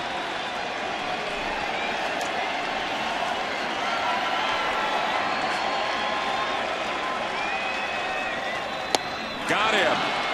A slider to strike him out and end the inning. And Kershaw again dances out of trouble. The Reds leave the bases loaded for the second time in this game. And at the end of 4, it remains tied at 1.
Tied at 1 as we go to the 5th inning. Sunday Night Baseball on ESPN. The Dodgers and Reds here wrapping up this 3-game series. Hey, tomorrow night, Monday Night Football continues on ESPN. First at 6:30 Eastern, it's Monday Night Countdown, served by Applebee's. And then at 8:30, it's the Green Bay Packers and the Seattle Seahawks. Tomorrow night, 8:30, right here on ESPN. I know last week you hung around in Atlanta and got a chance after our Sunday night game in Atlanta. The Monday night game was in Atlanta as well. And you hung around with Tirico and Gruden and the gang and had the time of your life, huh? You know, yeah, actually went with me and Tom Archer, hung around and did one of those bucket list things. Yeah. Stood on the field and watched them warm up, talked to Bill Polian, Tom Moore, got a little knowledge, watched the NFL game, ate some hot dogs. It was really fun. Well, the eating some hot dogs part, that's no different than a normal Monday night for you. But it was really, I mean, John Gruden and Mike Tirico and that crew, they let us in on the production meeting. Cool. There was a lot of cool things about it. Next time you should ask Oral and I if we'd like to go. He asked me, Dan. Did he ask you? Yeah, he asked me, Dan. You guys were on the outside looking in. I'll tell you what. Next time I go to an Argos game, I'll invite you. John Gruden doesn't have much energy, huh? When he talks to the cameraman, oh my God, I can just imagine what his meetings must be like with the football team, because he was almost frothing at the mouth. Those eyes are on fire, aren't they? All the things that you hear about him, you can see that they're true. Yeah, they're pretty excited about their football team here in Cincinnati. The Bengals got a big win today. Beat the Redskins. I think it was 38-31, if I'm not mistaken. So the Bengals won. The Reds clinched the division last night. And it's Oktoberfest. It's Oktoberfest. Good times here in Cincinnati. Cruz grounds out between innings. Buster Olney with the interim manager of the Reds, Chris Spire. Chris, Homer Bailey, another good outing in September at home. How has he improved as the season's gone along pitching here? Well, I think if you notice his tempo, he's getting on the mound, he's throwing, he's not thinking a lot, and he's getting back up there. His tempo is good. He's keeping the ball down, and the main thing, he's been really aggressive in the strike zone. Dusty Baker stopped by just before the game. Tell me about the conversation you had with him and he had with other players. Yeah, I just want to say, number one, Dusty's back. That's step one. I think he's doing really well. He looks great. And I know he'd want me to thank everybody for their thoughts and their prayers that have been with him and his family. So, we're doing it one day at a time, but he looks fantastic. Chris, thanks. All right. And we echo those thoughts. Hoping to see Dusty back at the ballpark before long. I know the Reds sent him video of the celebration in the clubhouse last night after they clinched the division. Chopper to short. Close play, but out at first is Herrera, 2 down. Chris Spire talked about Homer Bailey and being able to pitch better here at home and not thinking as much. Well, follow the glove, Ryan Hannigan says, because those targets are here, and I'll use all your pitches, the change, the slider to this side of the plate, and you follow me over here with your slider. We use it as an out pitch, too. Great pitch calling, but less thinking, better tempo on the mound because you have an exceptional catcher behind the plate that gives great targets and keeps his pitchers in line. And other than Bronson Arroyo, it's a young staff, a young group of starters. The other 4 are 26 or under. A.J. Ellis, the batter. And right now, the way it looks like it's lined up is for Homer Bailey to be the Game 4 starter for the Reds. And again, with them starting on the road, the way the playoff system is different this year, that means that Bailey would start here at home, where his ERA is over 5. Looks like Cueto and Latos, I believe, would it be in Game 2? Well, in September, or Arroyo in Game 2. Arroyo in Game 2, excuse me. And then Latos 3 here. Homer Bailey and 4. Homer Bailey 4. And then back to Cueto if needed for Game 5. Well, but you see that graphic there, but that's a little out of whack if you're going to do some short-term thinking. Because in September now, 18 1/3 innings, only 4 earned runs here at home. So he is on the beam here at Great American now. And he strikes out Ellis to win the inning. 10 in a row now set down by Homer Bailey.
Last night, the Cincinnati Reds celebrating the National League Central Division Championship in typical style, spraying champagne in the clubhouse last night. The celebration continued here on the field today. Gapper, Mr. Red, and Mr. Redlegs all celebrating. Rosie Red skipped out on the celebration and won the race going around the field. Mascot mania. It spilled out over onto the field. Literally.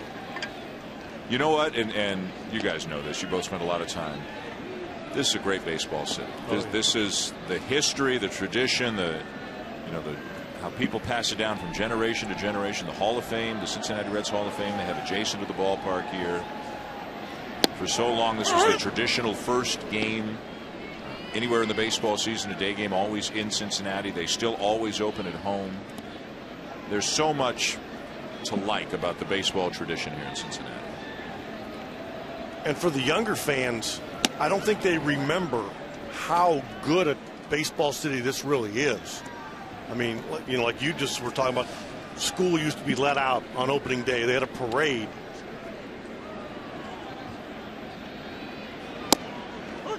And strike three call to get Frazier for the first out here in the fifth inning. Well, they won the World Series in '75 and again '76. They won it in 1990. Made the playoffs in '95. Made the playoffs 2 years ago. Hoping to add their 6th World Series championship here in 2012. And I think you look at the teams going to the playoffs or expected to go to the playoffs in the two leagues. I don't know you could say this team is a favorite or that team is a favorite. But boy, this is if these guys play well in October, they've got as good a chance as anybody. This is a unique year where it's hard to look at the field and rank who's really a favorite.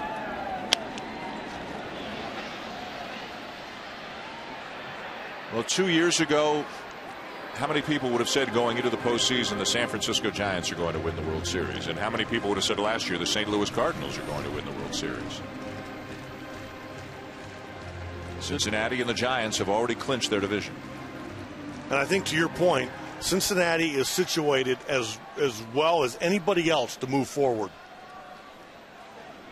The worst of my playoff teams when I played won it all. 88 Dodgers. And the best, we lost. 95 Indians, we lost to the Braves. The 97 Indians, we lost to the Marlins. Both of those teams were way better than the 88 Dodgers. And I think the one area that doesn't get enough credit for the Reds is their bullpen. Even losing the guys they did early, their bullpen has been strong from day one. And it's deep, and they go left and right, and they keep coming at you. Well, as of May 20th, when they went to Chapman as the closer, he's been lights out. And good news yesterday when he came back after shoulder fatigue and got an inning in. Starting to get him ready. Walt Jocketty making a nice pickup in Jonathan Broxton, who's done a great job filling in as the closer for Chapman at times, being the setup guy at times, and they got some good arms. LeCure, Arredondo, Ondrusik, yep. Sean Marshall, quality lefty. It's the best bullpen in baseball. Yep, the numbers. J.J. Hoover. I mean, they just keep coming at you. Some teams struggle to find 11 or 12 quality pitchers to take into the postseason. The Reds are going to have a couple of tough decisions to make to get down. If they want, especially if they only want to take 11 pitchers, they're going to have a tough decision or two. Especially in a 5-game series where you're more apt to take less pitching and an extra position player.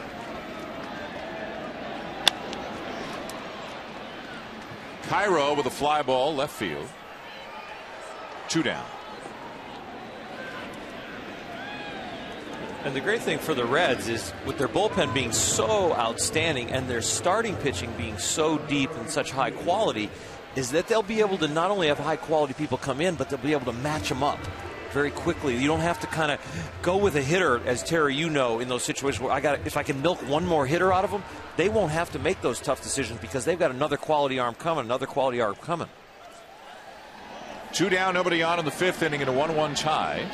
90th pitch of the night for Kershaw, who is due to lead off the next inning, and there is activity in the Dodger pen. Could this be the last batter of the night for Clayton Kershaw? If not the last hitter, if we doesn't get him out, this is going to be his last inning. Jamie Wright is up again. And the Dodgers have to be thrilled with him only allowing 1 run to this point because it hasn't been easy. It's really kind of been like a rusty spring training outing that you're starting to get it all together. You haven't been on the mound in a while, and he has shown his spirit, his competitiveness to battle through this big out last inning with Votto up with bases loaded, 2 out to keep this game close. This is where you earn your stripes in that clubhouse, and you watch after this inning's over. They'll be waiting for him. And the inning is over. Strikeout number 5 on the night, probably the end of the night for Clayton Kershaw as he navigates his way through 5 innings, giving up just 1 run.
Inning, the Dodgers and Reds, and Clayton Kershaw's night is done. Pinch hitter Juan Uribe has come up to bat for him, and Kershaw pleading his case with Don Mattingly between innings, trying to stay in the game, but with him due to lead off, 92 pitches, tough pitches too.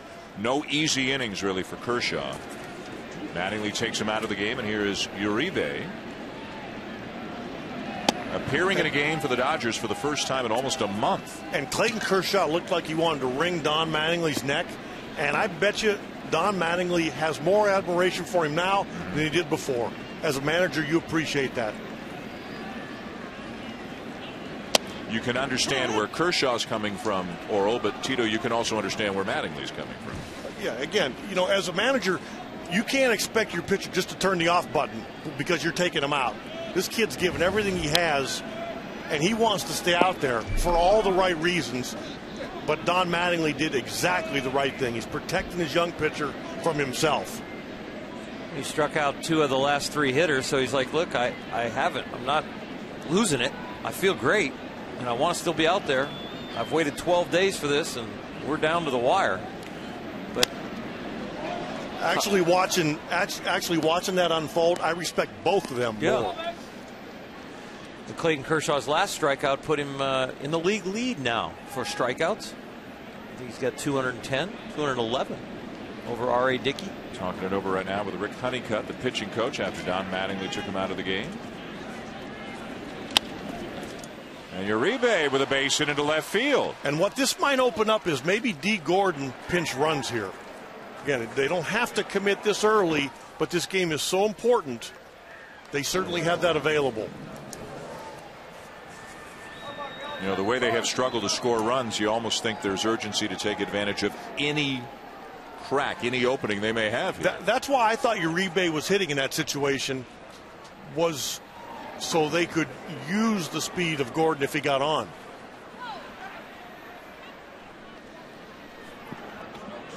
Uribe will stay, and back to the top of the order for Mark Ellis, 0 for 2.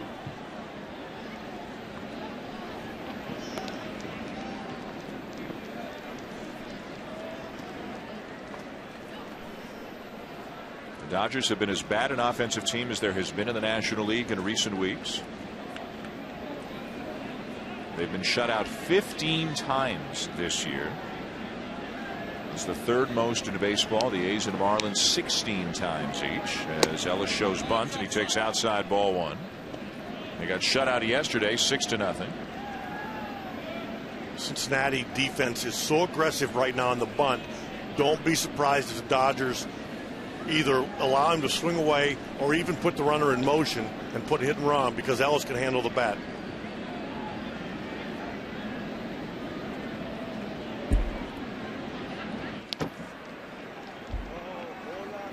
And that's very close to a balk there.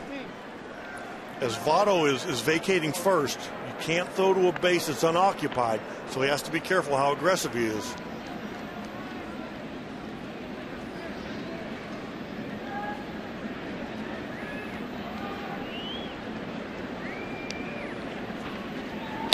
Runner is gone. The hit and run was on it. It's fouled off.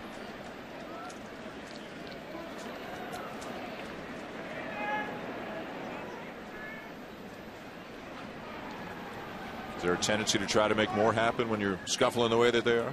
No, I think that's solid baseball instincts by Don Mattingly. They were crashing on the corners so hard that even if Ellis got the bunt down, it was going to be hard to move Uribe up. You can see after Ellis, some of the guys, the big hitters are coming up. Ethier, Kemp, Gonzalez due up after him. Ellis just trying to get Uribe into scoring position with a bunt, maybe go first and third with a hit and run if it all works out well. And you know, sometimes the best thing to do is get out of the way and let a guy hit. Again, you're in the 6th inning. It's a tie game. You're trying so desperately to get that runner in scoring position. Sometimes you're better off letting the guys just play. How about this? In the last 14 innings, 5 innings tonight and all 9 innings yesterday, the only Dodger runner who passed first base was Adrian Gonzalez on the home run that he hit tonight. That's pretty anemic.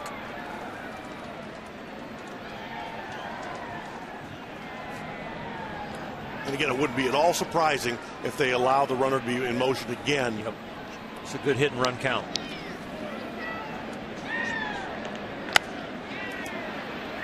Into shallow center. And Stubbs in to make the catch. Ellis retired and unable to move the runner. Now, that didn't work, but I like that. Don Mattingly showed enough confidence in Mark Ellis to let him play the game. Now, again, he got under the ball and the runner didn't advance, but I still think that's perfectly sound baseball. You have a left-hand hitter and Andre Ethier up now. You have the hole open at first. You can still go first to third on a base hit to right field. Ethier has grounded out twice.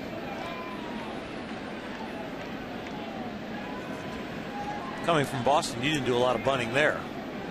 No. When guys can hit the ball 450 feet, you want to let them hit it 450 feet. What page in the Red Sox playbook was the bunt on? We didn't have. We used it in spring training. Time to get the bus going home. A strike.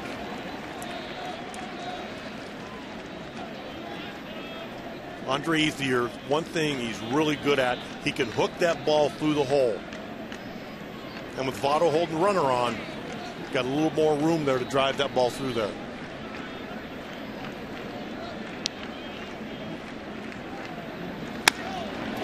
Driven to left center field. Stubbs racing back, runs it down on the track for out number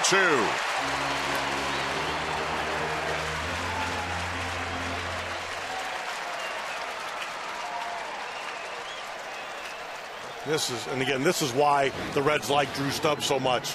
Watch the jump. We're going to see him at the top of the screen. He's off with a crack of the bat, and he goes right to where the ball is, and he doesn't put his glove up until he knows he has the ball tracked down.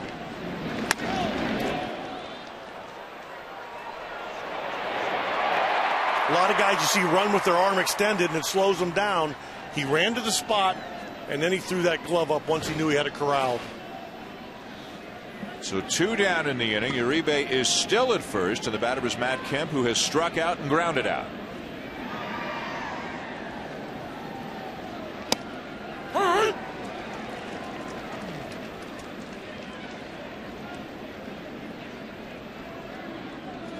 Homer Bailey on the mound for the Reds tonight has given up just a run on 2 hits through 5 2/3. You can see the pitch count. He's in good shape there.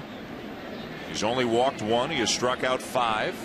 Continuing, as Oral mentioned, a very strong September.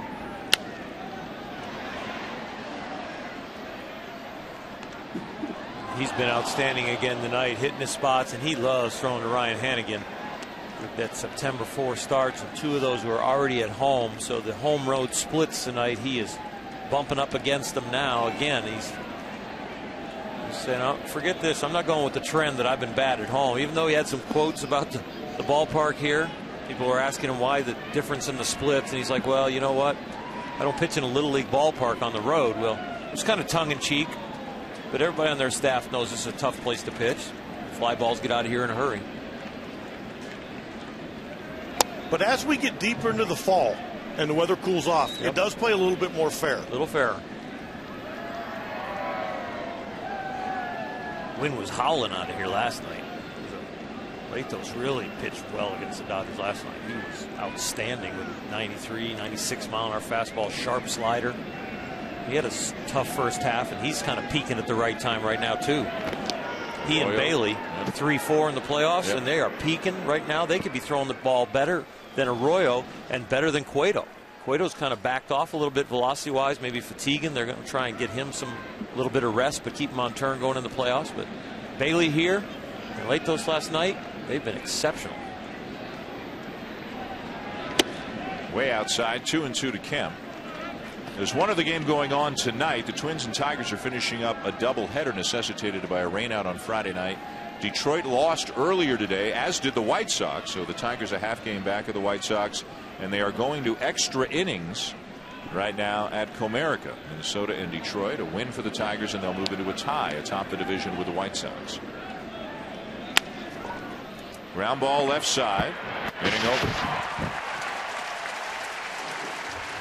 Still tied at 1 as we go to the bottom of the 6th here at Great American Ballpark.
go to the bottom of the 6th inning here in Cincinnati.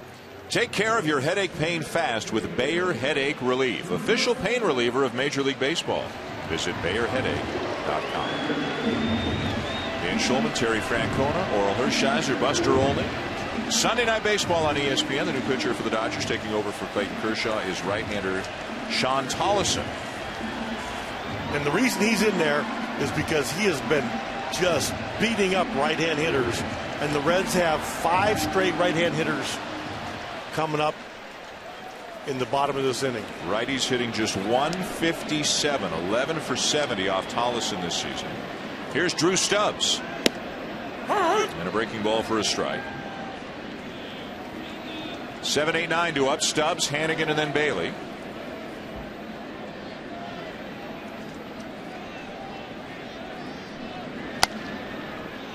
So Kershaw goes 5 innings tonight, gives up just 1 run, despite allowing 5 hits and 5 walks in those 5 innings. He also hit a batter, but the Reds left 8 men on base against Kershaw, including the bases loaded twice. Now the Reds have guys on the bench they can use. It'll be interesting to see what Chris Spire elects to do tonight. No swing. You know, they had the celebration last night. Some guys were probably told they had the night off. Maybe, you know, again, this will be interesting to see who gets moving in that bench.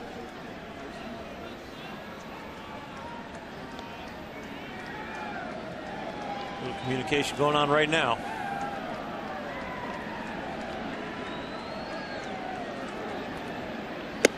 Fastball high.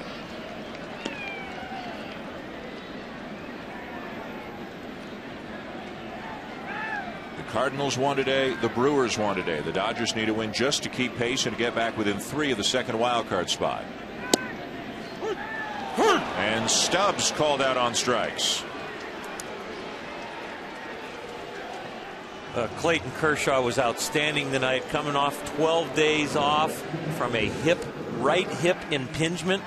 You see all the work that right hip has to do, the pressure of turning, then the plant, and then all the weight goes into the hip as the hips turn through and the backside comes through, and he looked very healthy tonight. Rusty, but healthy. No decision for Kershaw, but the game tied at 1, and he is no longer the pitcher of record. 92 pitches on the night. In trouble almost every inning, got out of trouble, giving up just 1 run in the 5 innings.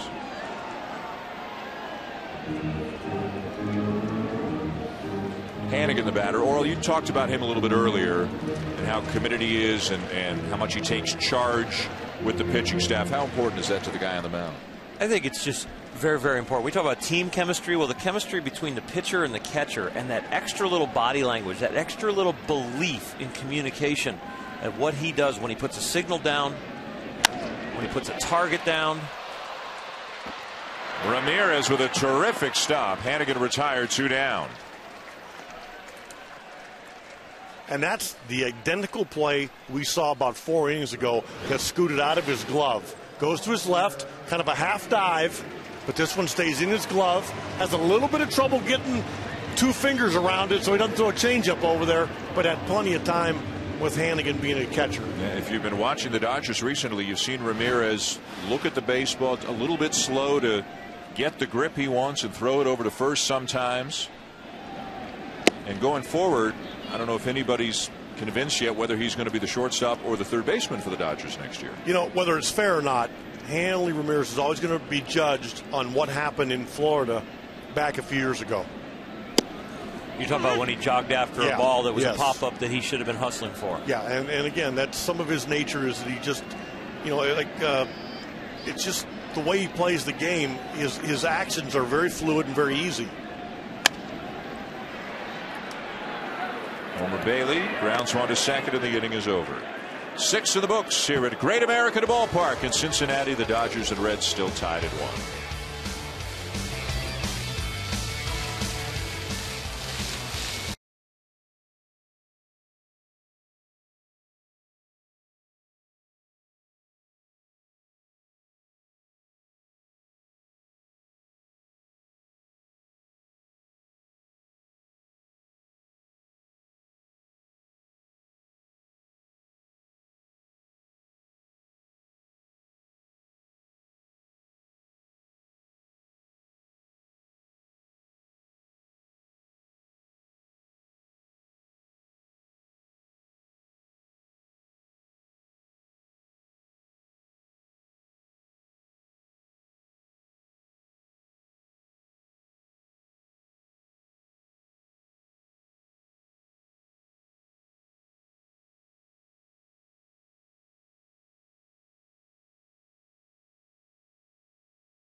It always comes down to the last out. You can blank him in the 7th, shut him down in the 8th. But unless you get that last one, it doesn't matter. It's the closer's job to get, the hitter's not to make it. There are 20 ways to make an out, 9 ways to reach first base, and only 1 way to make it to the postseason. Win. Well, so far tonight, they have not needed the bullpen. Homer Bailey, a strong 6th inning, just a run on 2 hits, but comforting for him and interim manager Chris Spire and everybody else that they've got a terrific bullpen. Aroldis Chapman, by the way, if you missed it, he pitched yesterday, topped out at 99 miles an hour. They backed off of him a little bit because of some fatigue in the shoulder. But Chapman, Broxton, Redondo, LeCure, Hoover, Marshall, and others, that's a lot of firsts up there. That's a lot of impressive numbers for this group. The inherited runners stranded and the strikeouts are something in the playoffs that will be very, very important. And you got to remember, they did that playing 81 games in this ballpark. Yeah. Makes it even more impressive. Here's Adrian Gonzalez to lead off the 7th. He homered back in the 2nd for the only Dodger run of the night. And he sends another drive high and deep left center field. Stubbs back, turning, looking, gone. Adrian Gonzalez with his 2nd home run of the game and his 5th in 15 career at-bats against Homer Bailey.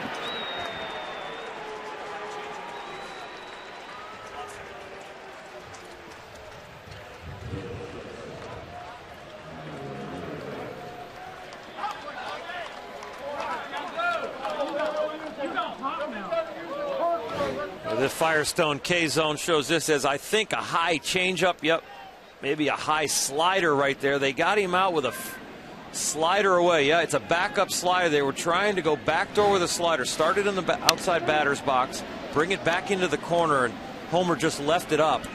Gonzalez hit a fastball in off the plate in his first at bat. They struck him out with a slider away down in the 2nd at bat. Right there, they hung one away, and Adrian made him pay again.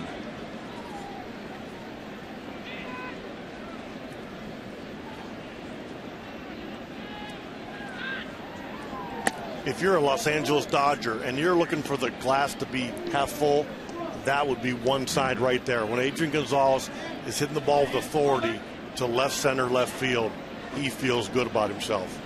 Half full for next year or the rest of this year? The last 10 days. Really? Oh, yeah. Good luck. It's going to be hard, isn't it?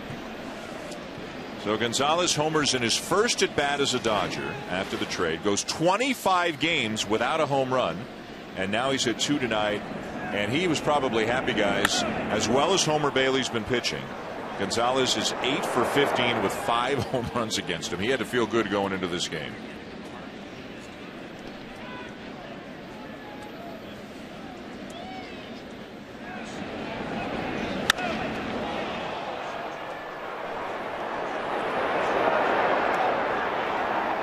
You're right, Terry, because he crushed that ball, and you talked about the temperature changing here, the chill in the air, and that ball didn't really fly out of here like it does in the summer. And a couple weeks ago, we saw him in San Francisco at Pac Bell hit a ball the same way, and it ended up being caught.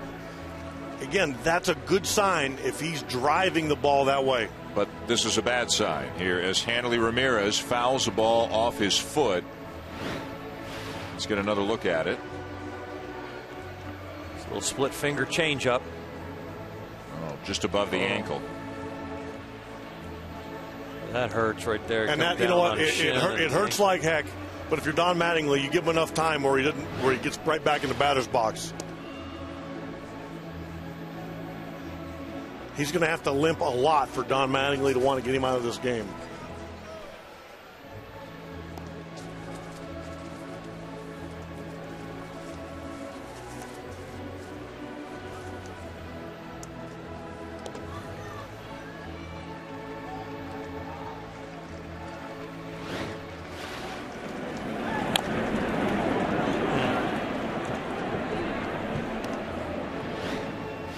July 25th, when he came over, he has 42 RBIs, and that's... He's not looking real good. No, he's not.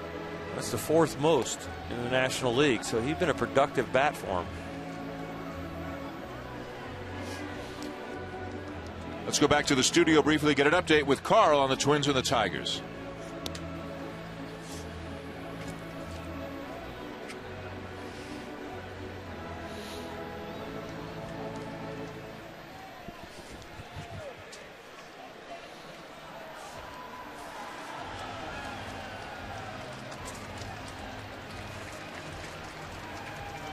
And the Tigers a half game back of the White Sox. Both of them losing earlier today. The Tigers and Twins completing the doubleheader tonight. Hanley Ramirez, after a rather lengthy delay, is going to stay in the game.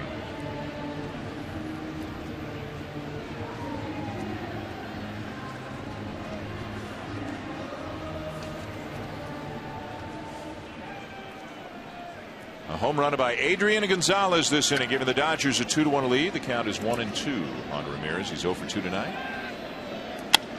And he laces a ball into left field. Is he running well enough to try for 2? The answer is no. We might see D. Gordon now enter this game.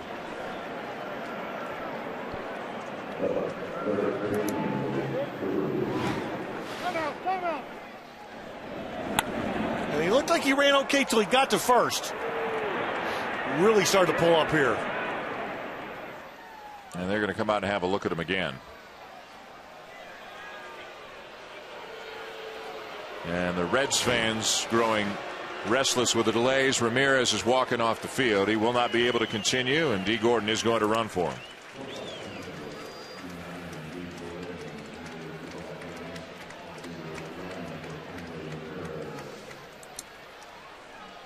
He did his job. He disregarded the pain long enough to get him a base runner, and as hard as he hit that ball, if he gets it in the air, that'd have been another home run. Now, there's a couple ways to look at this. You're inserting a guy into the lineup that is one of the fastest base runners in the league. At the same time, you're putting a guy in that's prone to make an error or two at shortstop, and you have a one-run lead. Gordon with 31 steals on the season.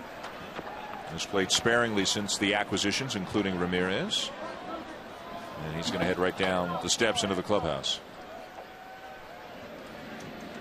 The batter, Luis Cruz, who's 0 for 2. And right away, a check on Gordon. Activity now in the Cincinnati bullpen.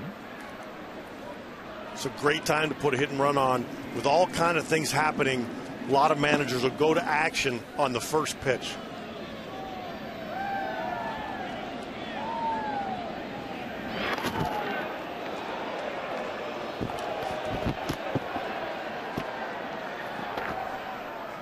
You're kind of right, Terry. And when I was on the mound, when I was a pitching coach for the Rangers, I'd always tell our pitchers, let's pick off, let's step off, let's get everybody kind of re-engaged into the strategy of the game, not just the moment of somebody got hurt, pinch runner, changes. Not going. And a base hit into right field for Cruz. Gordon easily around to third on the play.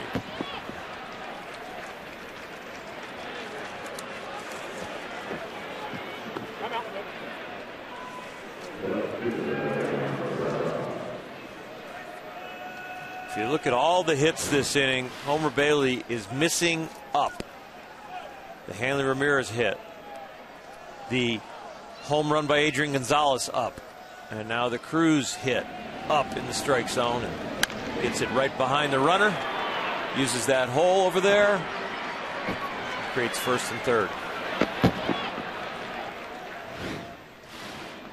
So first and third, nobody out, and a run in. The Dodgers leading 2-1. The batter is Ileana Herrera. Herrera has walked and grounded out.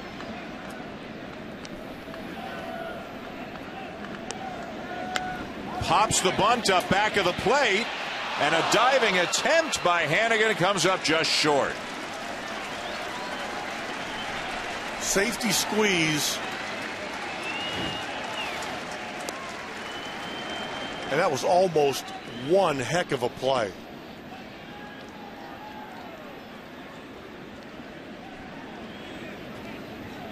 Right about here, D. Gordon is going back to third, thinking about tagging if he would have caught that.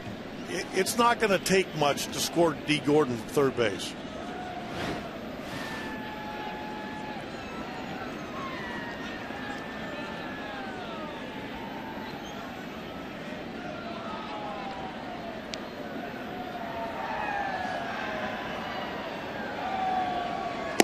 Swing and a miss, 0-2.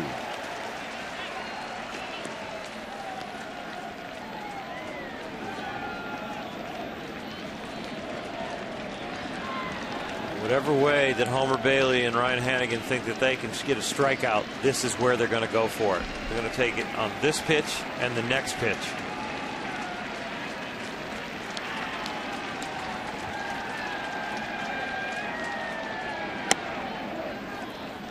Missed up and in.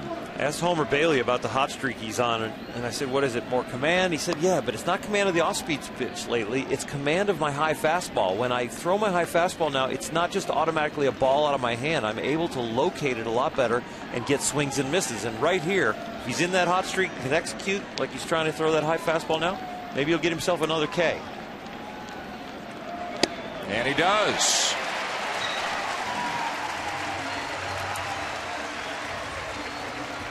Good call, Bulldog. Well, the up fastball, and he goes right there at the top of the strike zone.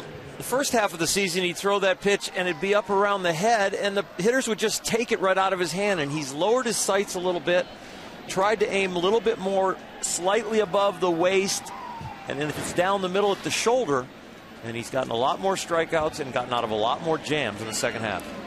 Now, a lot of communication going on in the field right now. Ryan Hannigan is alerting all the infielders what they're going to do if there's a stolen base attempt. The bunt is always in play.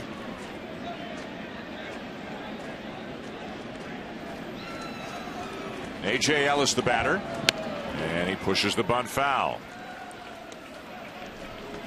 And what they're doing right there is that's a safety squeeze, and A.J. Ellis knows if he gets it on the ground with D. Gordon's speed, he's going to score. It doesn't even have to be a good bunt.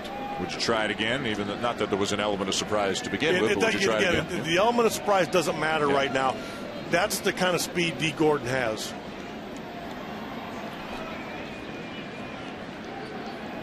If you're playing defense now and you're on the mound, the high fastball is a good pitch because it gets you a pop-up if he's swinging, and a swing and a miss, or a tough ball to bunt if he's bunting, or the breaking ball low and away in the dirt.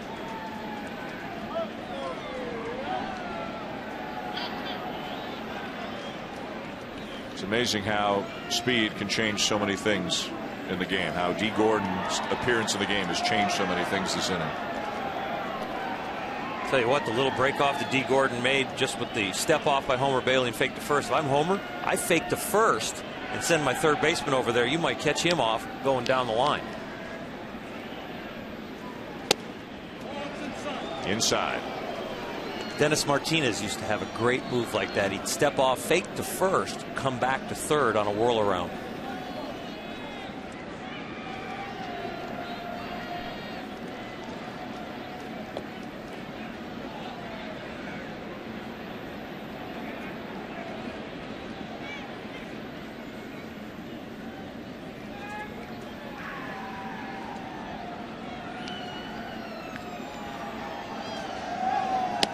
Pulls the bat back, 2 balls and a strike.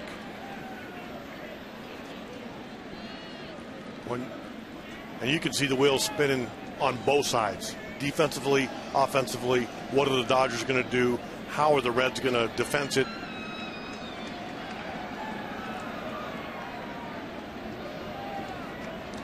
It's hard to pitch out here because you're going safety squeeze. So all you're going to do is give away balls. If you really thought they had to squeeze. The one thing they could do is they could leave Todd Frazier at home at third and come right up and throw to third with a pickoff.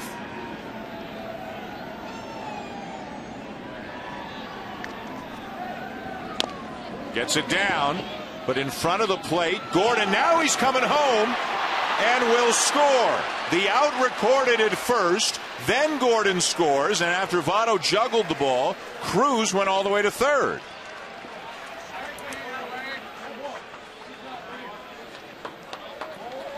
It's interesting that the safety squeeze was on for a lot of different pitches during this time frame. And Homer Bailey still, when he grabs this bunt, doesn't check D. Gordon. He just comes in, he never glances at him, and he comes up straight throw. It wasn't like the play was a surprise.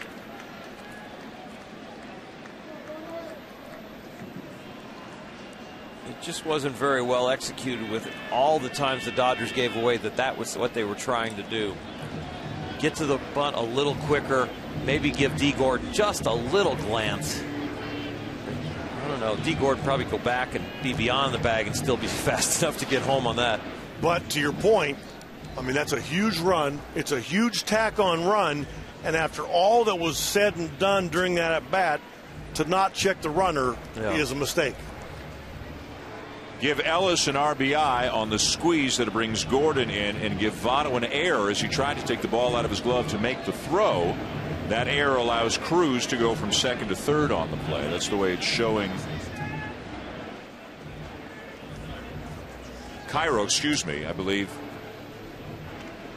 It was Votto. Votto stayed put at first base, so Votto gets charged with the error, allowing Cruz to go from second to third. So another run for the Dodgers, a 3-1 lead.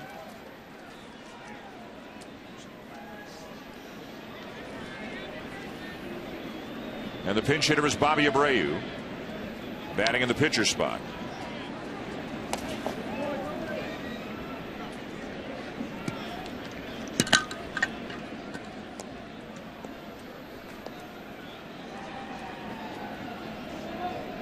Forgive me, we'll get this right once for all. It was Cairo coming over and covering the second baseman at first base, so he gets the error, allowing Cruz to go to third. The speed of Gordon coming into play. Ellis getting the bunt down. An extra run for the Dodgers. And for them, 3 runs probably feels like about 9, the way that they've been scuffling to score runs recently.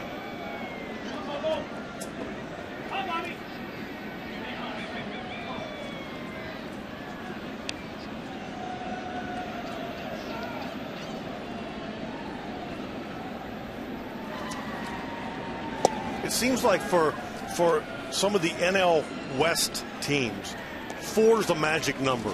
Or if you can get 4 runs, their record is so much more in the positive range. But it's been a struggle to get 4 runs.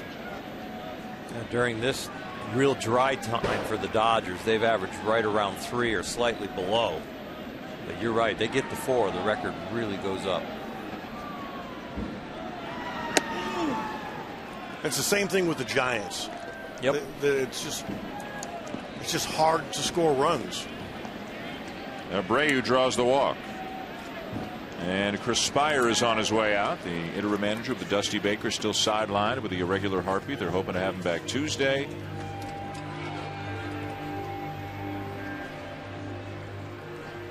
Homer Bailey will leave after 6 2/3 and to give away to right-hander Jose Arredondo to try to finish off the inning. The Dodgers with 2 across to take the lead here in the 7th.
Back here in Cincinnati, the Dodgers with 2 runs in the top of the 7th, now leading the Reds 3-1. Such an important game for LA as they try to keep pace with St. Louis and Milwaukee, both of whom won earlier today. Today and tomorrow, Marty Brennaman, the Hall of Fame broadcaster for the Cincinnati Reds, is hosting the 8th annual CBTS Marty Brennaman Golf Classic, benefiting the Reds Community Fund. In just over a decade, the Reds Community Fund has helped strengthen the game along with many inner-city neighborhoods by supporting more than 400 youth baseball and girls softball teams annually, and through its field renovation efforts, which have helped restore over 325 neighborhood ball fields. Marty Brennaman loves baseball, and Cincinnati loves Marty Brennaman. It's like an institution here. Jose Arredondo into the game now for the Reds. Arredondo, part of the group, as we mentioned earlier, that's put up the best numbers of any bullpen in the National League, and Arredondo a pretty big part of that.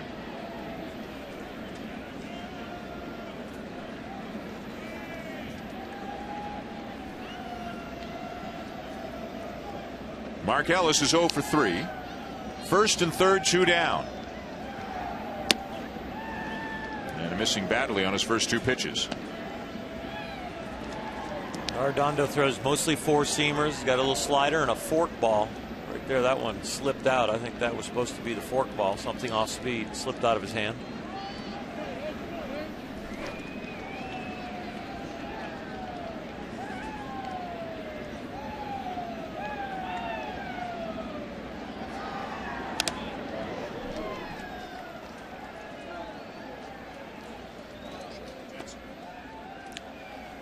Meanwhile, we'll see a new pitcher for the Dodgers in the bottom of the 7th, Kenley Jansen, who, like Dusty Baker, has been dealing with an irregular heartbeat. It's sidelined Jansen on a few occasions in his career, but he's back, and this will be his 3rd appearance with the Dodgers since being reactivated. A guy with a big arm who's had some closing experience, but now working in more of a 7th inning role for the Dodgers. Brandon League is closing as Ellis yanks the ball toward the left field corner.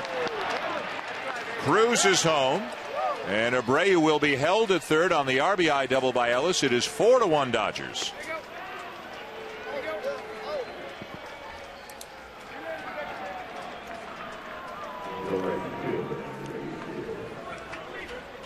And as we see Mark Ellis hit this double, he had swung at a 2-0 ball in the pitch before, and they came right back with it a little bit lower. But as you can see, he got to head to it pretty easily. He looked like he was sitting on a ball in the previous pitch also. So the Dodgers tacking on another run. 3 in the inning. 4-1 lead. Second and third, 2 down for Andre Ethier.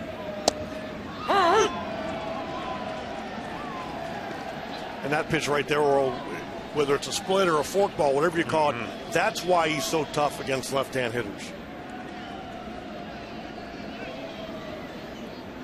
Ethier 0 for 3 on the night.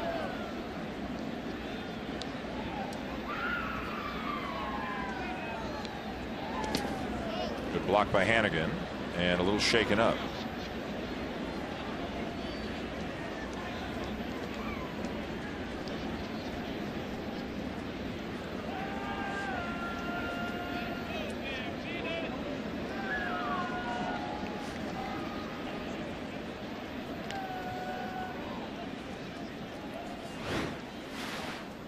There's that fork ball and pulls it right down in the ground, not wanting to hang it.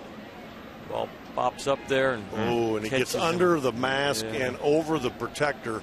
Right kind of in between the collarbone and the neck. Your Adam's apple. Yeah. It doesn't feel real good. One of the best trainers in baseball, Paul Lessard.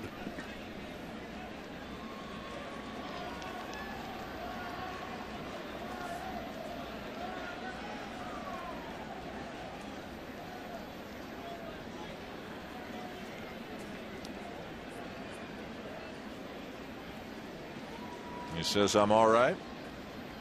And he's going to stay in the game.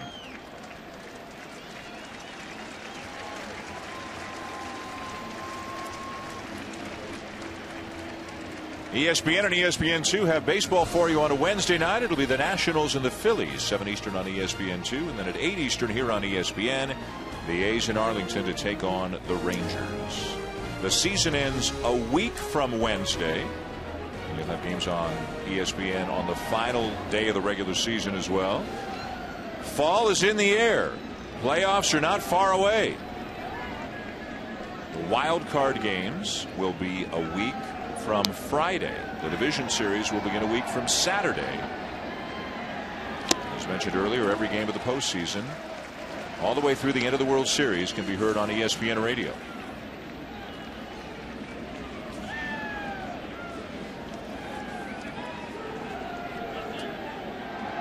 Down into the 50s tonight here in Cincinnati, and they hope to be playing baseball here when it gets even cooler, as they hope to play late into October. The Reds on their way to the postseason. They've already clinched the NL Central. Weekly hit, third base side of the mound. Arredondo slips. Everybody's safe, and another run is home.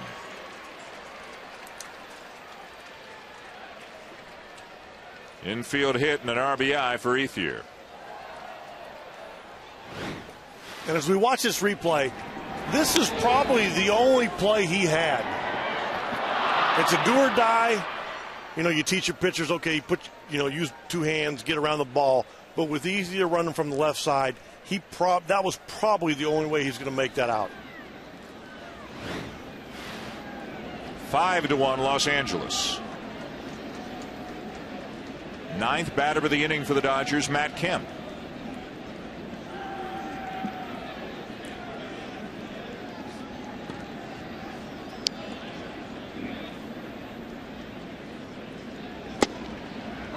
And a belt high strike.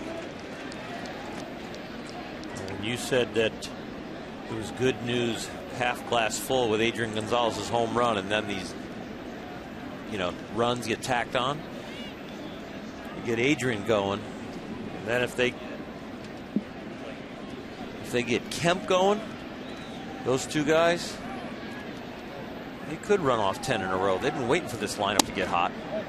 And again, they're going to have to reel off a crooked number. Oh, it's going to have to be 8 or 9, yeah. At least. Exactly what Milwaukee's been doing for the past 3 or 4 weeks. Yeah.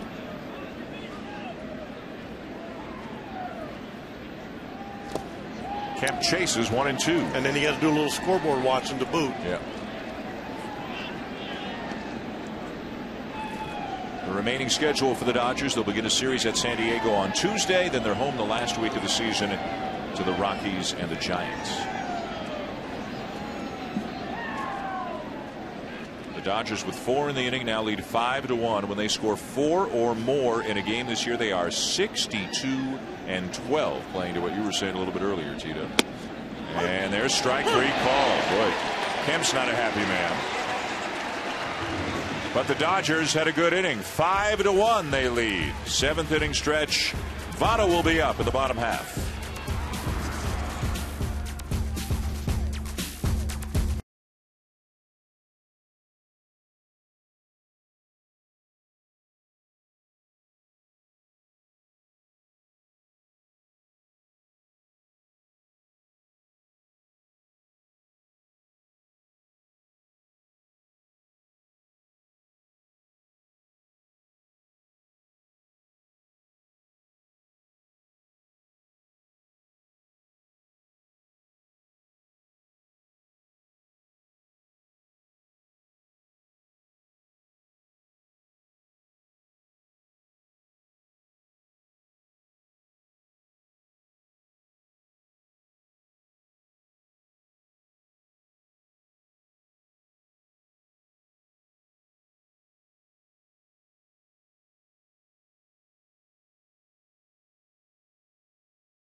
September.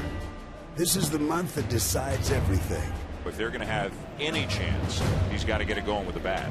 Every home run, every K. Curveball that he chases will help decide who goes on. Kershaw dances out of trouble again. And who goes home. Gone! Adrian Gonzalez with his second home run of the game. This is September. 2 big home runs tonight for Adrian Gonzalez. The Dodgers leading the Reds 5-1 as we go to the bottom of the 7th. And time to check our game track. Brought to you by Ram. Clayton Kershaw, 5 innings, gave up a lot of base runners, 11 hit a batter as well, but only allowed 1 run. The 2 big home runs for Adrian Gonzalez. Boy, Oral Homer Bailey pitched awfully well for a guy whose line doesn't look that good at the end of the night. Yeah, the home runs to Gonzalez, who really has owned him in this ballpark, has haunted him this year, but he has had a really strong September other than that big blemish there in the 7th.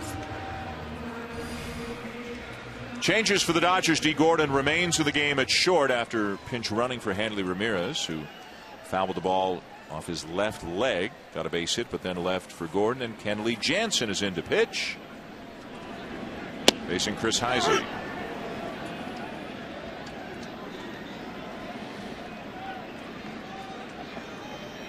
Look at the strikeout to walk ratio.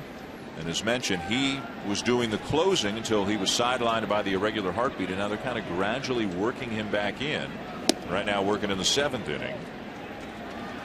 This is a guy that, I mean, left-handers are hitting 155 and righties are hitting 150. So nobody's getting good swings at him. And in Jansen, Belisario, and League, 3 pretty good arms to go 7, 8, 9 for the Dodgers. Swing and a miss, 1 and 2.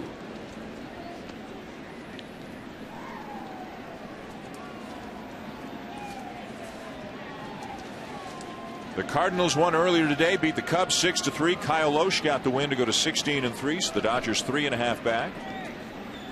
Milwaukee won as well. They beat Washington 6-2. So they are 2.5 back of the Cardinals, and at the moment a game ahead of the Dodgers. Ryan Braun 2 for 3. Drove in a run. John Axford got the save. Looks like he's back on the beam again after struggling earlier in the season.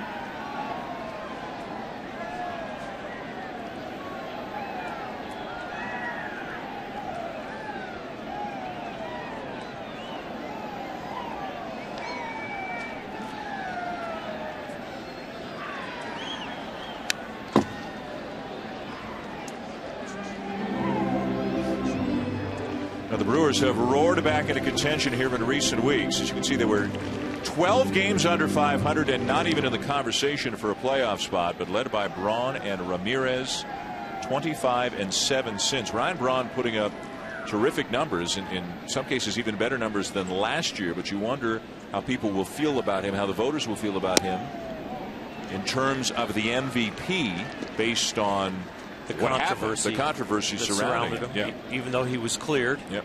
You wonder about the residual effects. And I think a point of view is that was last year and this is this year, and he was cleared, and he's putting up enormous numbers. 40 homers and 108 RBIs as Heisey takes low ball 4. Let's go down to the field. Buster, what have you found out about how people may feel about Braun's candidacy for MVP? That they are absolutely conflicted, because remember, it's the Baseball Writers Association of America which to this point has really set a precedent in the Hall of Fame voting, where they will eliminate candidates based merely on suspicion in some cases, such as Jeff Bagwell. So then what do you do with a candidate for MVP like Braun, who does have a reported positive test on his history? Tito, I agree with you. I think he's been cleared by baseball. He went through the process and he's still playing.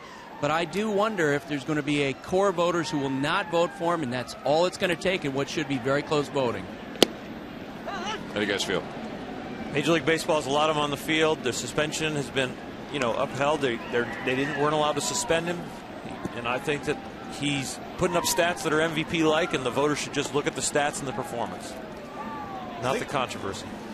What's a little bit of a shame, actually a lot of it, is baseball's paying for something that happened a long time ago for burying our heads in the sand, because there are no fair decisions, even for the baseball writers. It's not fair to anybody. It's not fair to the players, not fair to the writers, it's not fair to the fans. For a while during the season, it looked like Andrew McCutchen was kind of a runaway leader for MVP. The Pirates were doing great. He was doing great. They obviously have fallen on very hard times in recent weeks. They're under 500 now. A swing and a miss by Valdez for out number 1.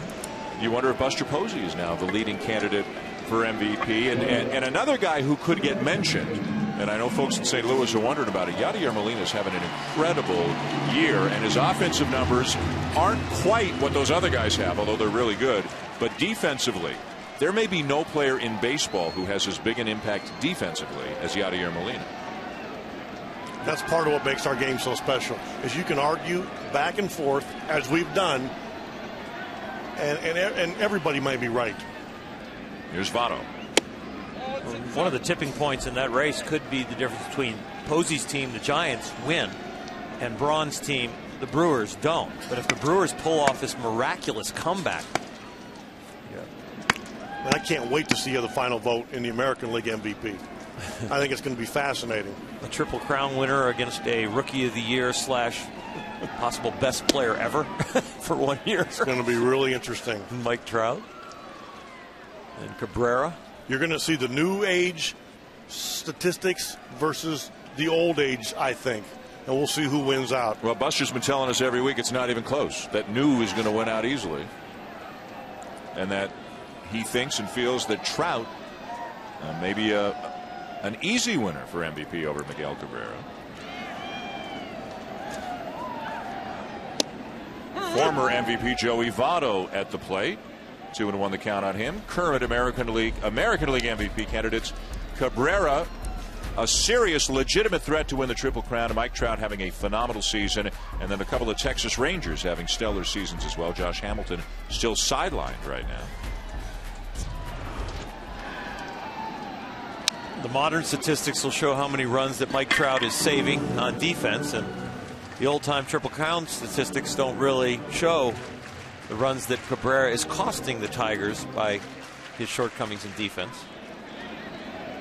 But in this day and age, to be able to be in the running for a Triple Crown, that's just unbelievable. It is. It really is. Cabrera went 1 for 4 with a double and drove in a run in the first game of the doubleheader. The Tigers lost the second game as well, so they're a game back to the White Sox as Votto swings and misses, and he is gone 2 down.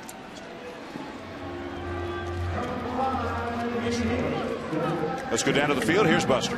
Guys, the reason why I think that Trout is going to win is that increasingly writers are sort of adopting the thinking of front offices in terms of how to evaluate players and using these advanced metrics.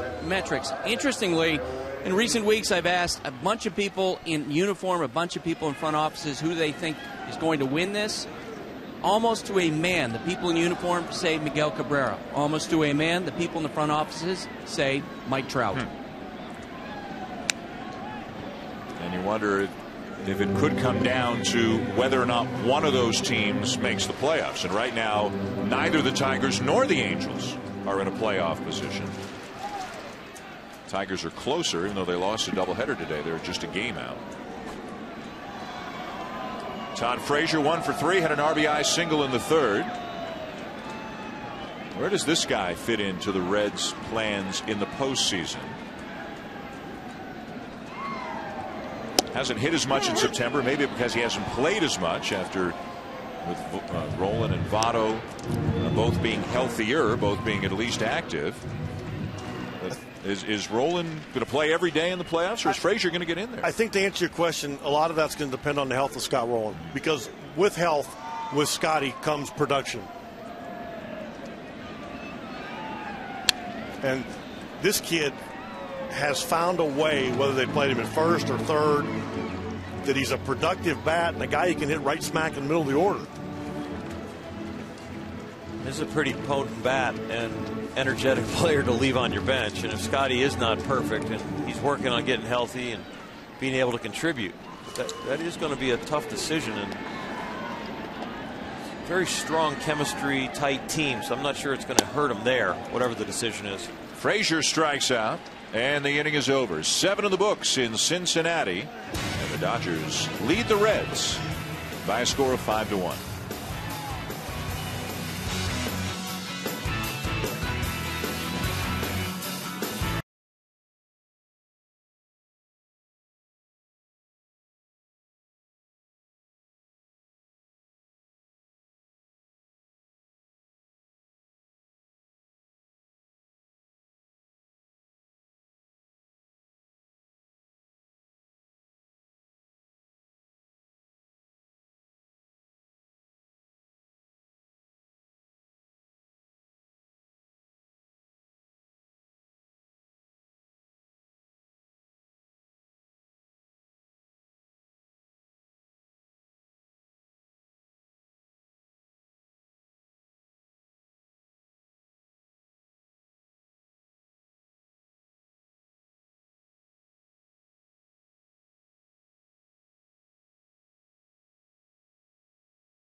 ESPN Sunday Night Baseball is presented by Taco Bell. Sometimes you gotta live Mas.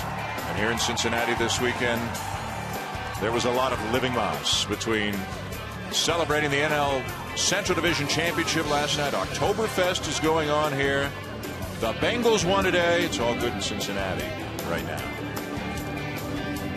Although they are trailing in this game 5-1. Again, they have clinched the Central, but still playing for some other things over the next week and a half. They're trailing a 5-1 top 8, and Ryan Hannigan has left the game. Remember the pitch that came in and bounced up and hit him near the collarbone or maybe near the base of his neck? Deandre Navarro has taken over. Jose Arredondo remains on the mound and starts Adrian Gonzalez with a strike. Gonzalez started the last inning with a home run, his second of the night, after having just one in his first 105 at-bats, and that was in his first at-bat as a Dodger. 25 games without a home run, and then he's hit 2 here tonight. Go figure. When he hits a home run, I mean, it is not a violent thing. It is smooth, and there's just such fluid power.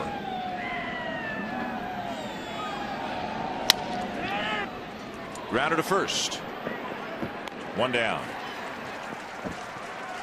Baseball's top players have visited the MLB Fan Cave this season. Check it out by going to MLBFanCave.com, following at MLB Fan Cave on Twitter, and liking the MLB Fan Cave on Facebook. Don't miss out on your chance to win exclusive prizes. MLB.tv, baseball everywhere. Watch almost 100 out-of-market games live per week on your favorite devices. Visit MLB.tv for details. 1 down in the top of the 8th. First at bat of the night for D. Gordon came on as a pinch runner for Hanley Ramirez, who left with an injury after fouling a ball off his left leg. Actually stayed and got a base hit, and then Gordon pinch ran for him.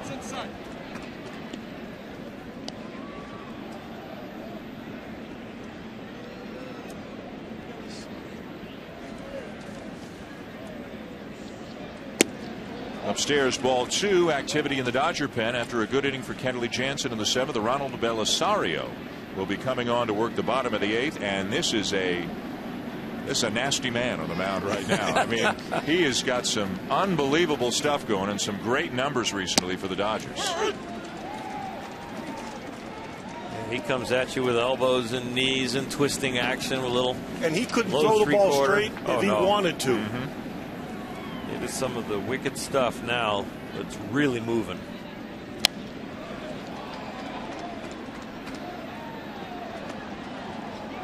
Two and two, the count on Gordon. Belisario has not allowed an earned run in his last 20 innings.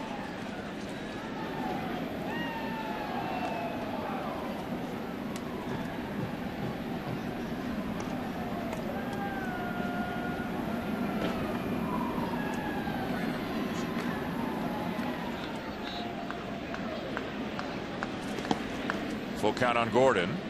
And something came up, maybe some dirt or something after the ball hit the dirt. It looked like it got in his eye the way that he spun out of the batter's box.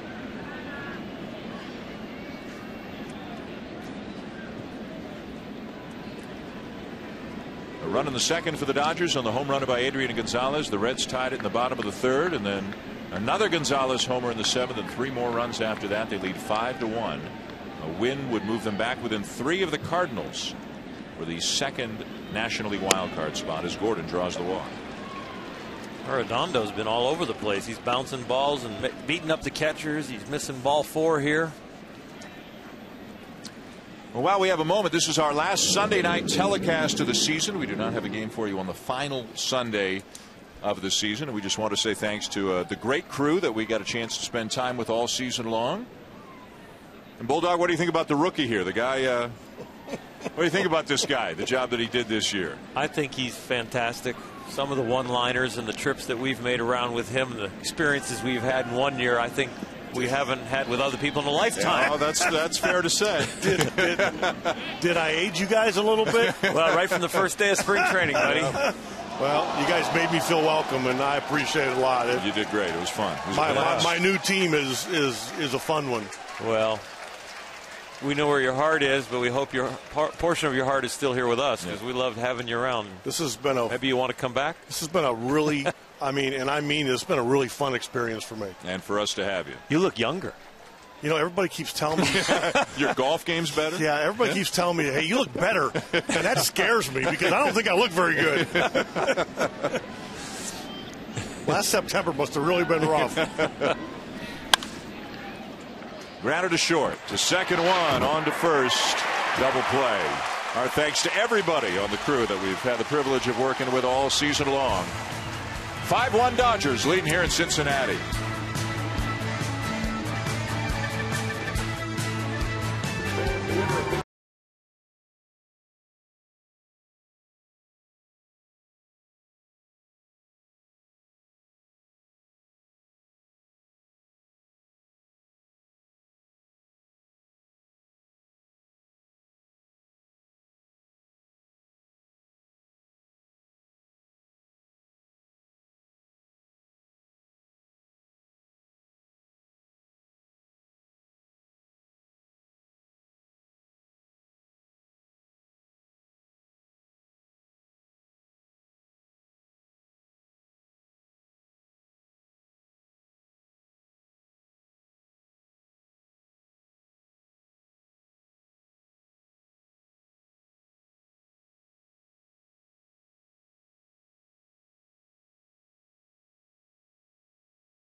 You can see all kinds of people, sweatshirts, hoodies, blankets, The Reds trail the Dodgers 5-1. Every game meaning so much for the Dodgers right now. They're hoping to be playing meaningful baseball well into October. We know the Reds are going to be playing in October. And a couple of games coming your way this week on the family of networks. The Nationals and the Phillies at 7 Eastern on ESPN2. Oakland and Texas at 8 Eastern on ESPN. A week from Wednesday, the final day of the regular season, at least 2 games with playoff implications, maybe more if there are more.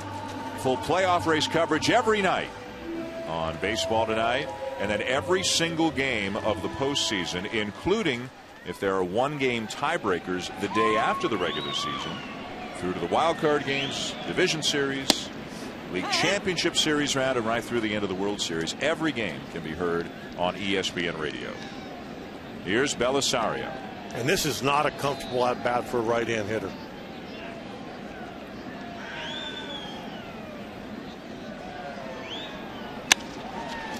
Sharply hit grounder, backhanded it short by Gordon, and he sails it about 30 feet over the head of Gonzalez, almost into the seats. And we talked about it a little bit earlier. This is a talented guy, but it has really looked, Tito, like he's battled himself at times, especially in the field this year. Well, I'm going to tell you something. There's not an issue with arm strength. No.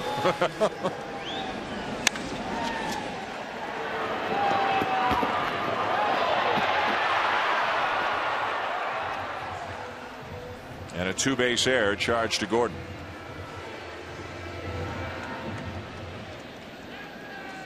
That ball's not even close. No. It's a little sad to analyze even, because you know it could be getting to the point where it's starting to get mental over there at shortstop, and he's so talented, and you just kind of hold your breath if you're Don Mattingly, if you're Tim Wallach, who works with him on grounders and defense. And Oro, you're right. You just sometimes you don't know how to approach it, other than he's got to find his way out of it. You just keep hitting him balls and saying, hey, great job, way to go. But if you get in there too deep, you can get to a point where you can't get out. There's not a better compliment you give a middle infielder than to say when the ball's hit to them, you know what the outcome's going to be. Yep. The ball's going to end up where it's supposed to. Not having a vendor dive out of the way. I mean, for a split second, Gonzalez kind of bent his knees saying, I might have to jump for this. And then he realized just as quickly, doesn't matter how high he can jump. He had no shot at that ball. No, D. Gordon was like a quarterback at 1st and goal from the 3 and nobody's open, and he threw it away into the stands. That wasn't good. But you know what? He's a wonderful kid. Oh, yeah. He's got some of the best speed in the game, so you don't give up on somebody like that. Dennis Phipps stays alive. He's 0 for 3 with a couple of strikeouts. But in the middle of a pennant race, and you have Hanley Ramirez, it's tough. This isn't time to be using this as instructional league.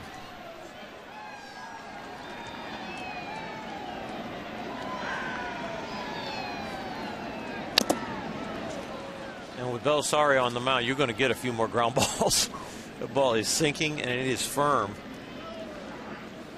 And there have been a couple of occasions this year, back when Gordon was playing regularly in the first half of the season, where he'd commit an error and then he'd commit another one, Tito, on the next play. And you could just see it's in his head. And it's not because he's not trying. He's probably too conscientious.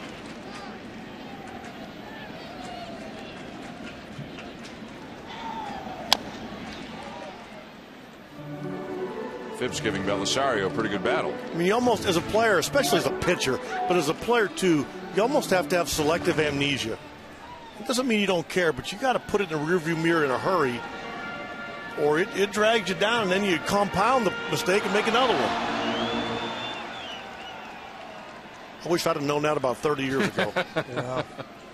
Tell you what, you get out there and you grind out, you get that little lump in your throat. It's hard to play with that lump in your throat. And when you don't want the ball hit to you, it finds you. It's got radar. If you're looking for Sports Center, it comes your way at the conclusion of the ball game tonight. We're at Great American Ballpark in Cincinnati. The Dodgers in desperate need of a win to lead the Reds 5-1. Clayton Kershaw pitched tonight, gave up a run in 5 innings. Adrian Gonzalez has 2 home runs for the Dodgers. SportsCenter with all the day's NFL action and Major League Baseball action comes your way as soon as this ball game is done.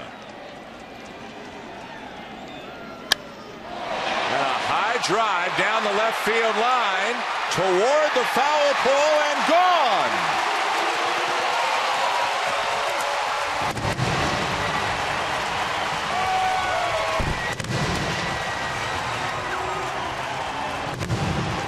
The first Major League home run for Dennis Phipps makes it 5-3.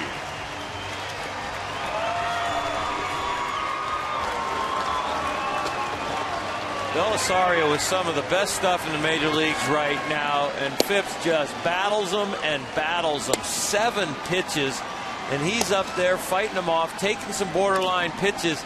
Fouls that one off the end of the bat. Cue shot, comes right back with that inside pitch that he fought off, fouls off a slider, and then catches an inside fastball where Belisario had visited 3 times. But the last time he visited, he wasn't welcome. Phipps knocked it out of here. First big league home run. It's now a 2-run game. And still nobody out here in the 8th.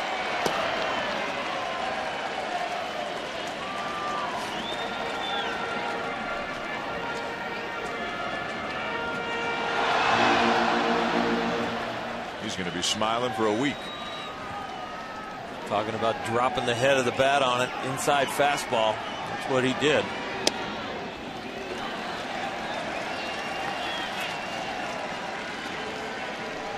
So the error on Gordon begins the inning. The home run by Phipps makes it even more costly. 5-3. It's not real comfortable in this ballpark. And the Reds have guys on the bench tonight. Jay Bruce, Brandon Phillips. I mean, if they choose to do that, they can send a pretty good hitter up there to pinch hit. A strike, 2-1. The significance of this game to the Dodgers. The Cardinals won today. The Brewers won today. The Dodgers need a win just to get back within 3 of St. Louis. And only 9 games remain on the schedule for the Dodgers after this one tonight. Tough enough trying to overcome a 3-game deficit with a 9 to go. Tougher when you've got to catch 2 teams. The Dodgers have to catch Milwaukee and St. Louis to make the playoffs.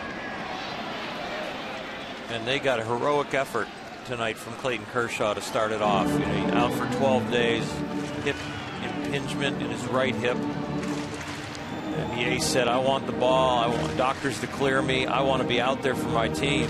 Even if it's his last out in the year and the information doesn't come out after tonight, he wanted to be out there, and he gave him a good effort. A great effort. Full count.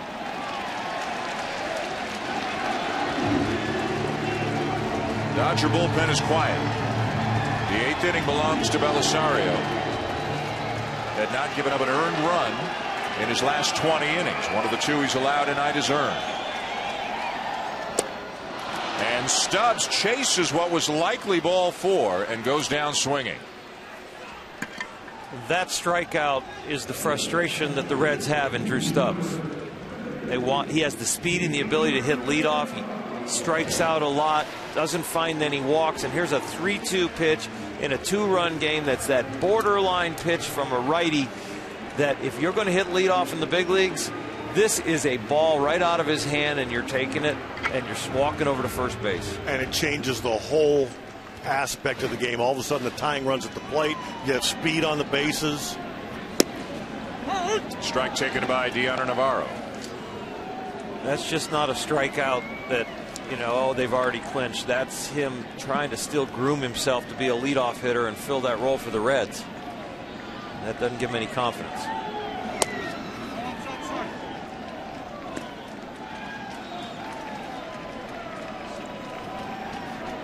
Xavier Paul has come out as a pinch hitter in the pitcher spot.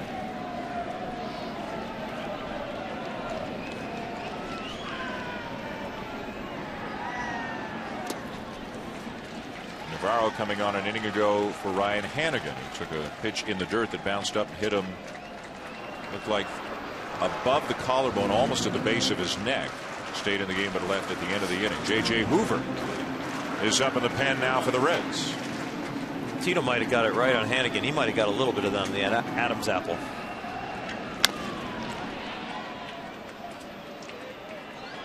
So Hannigan leaving with an injury for the Reds. Hanley Ramirez leaving with an injury for the Dodgers, fouling a ball off his left leg just above the ankle, it looked like. And the Dodgers now leading 5-3 in the bottom of the 8th.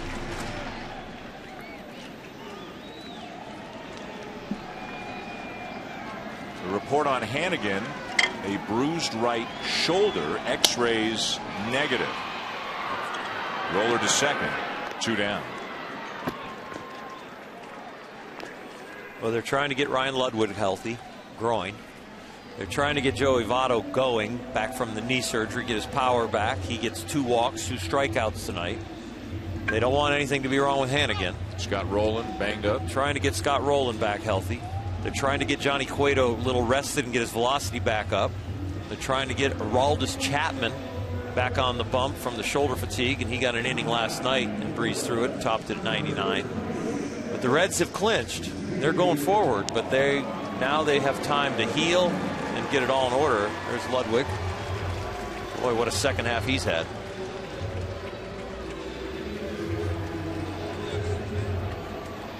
Pinch hitter Xavier Paul began the year with Washington, released by the Nationals in July, signed to a contract a few days later by the Reds. Outfielder, left-handed batter, has done a good job pinch hitting.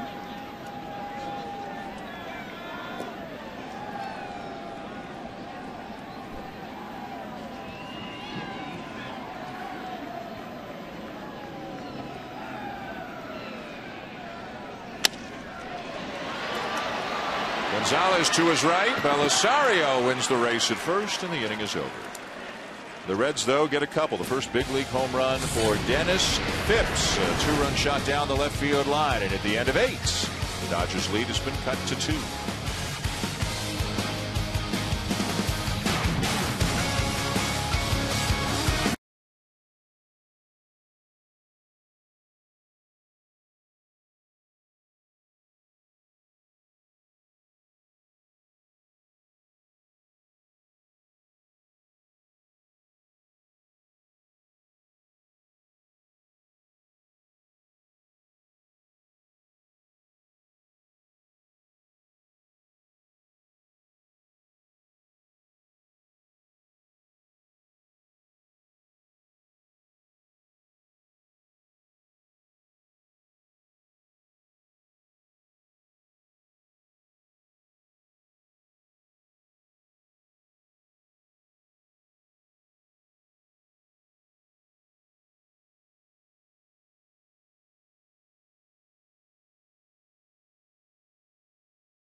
The top of the 9th inning here in Cincinnati. A reminder that SportsCenter comes your way as soon as the ball game is over, including post-game coverage between the Patriots and Ravens.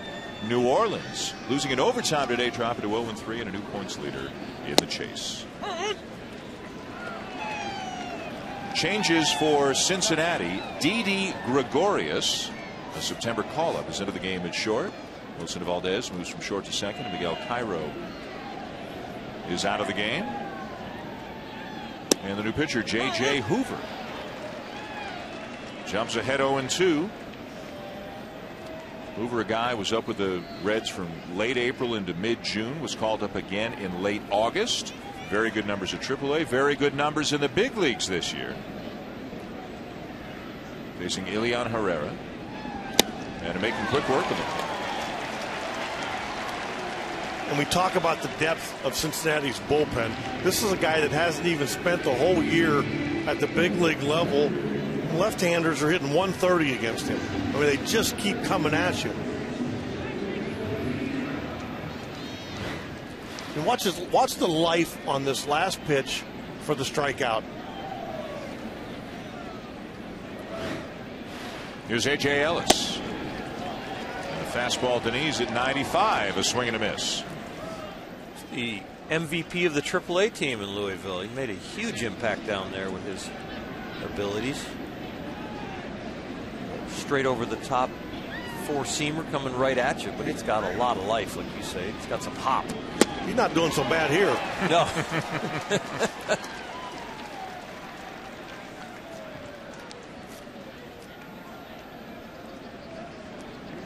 Ellis does have a squeeze that brought in a run tonight, but looking to snap an 0 for 30.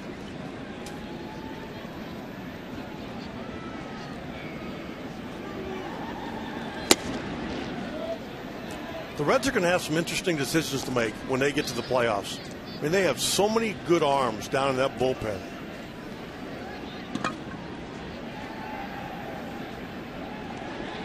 You got to believe there are auditions going on right now for the last spot or two on the staff. One question a team always has: your fifth starter, if you're not going to use him in the playoff rotation. Mike Leake would probably be that guy for Cincinnati. Do you keep him as a long man on the roster, or just go with relievers in the bullpen?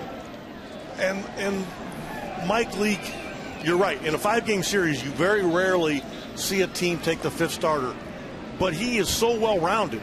You know, he can actually pinch hit and run the bases. And you're always trying to guard against that one-line drive that hits the pitcher in the shin, and he has to have an early exit.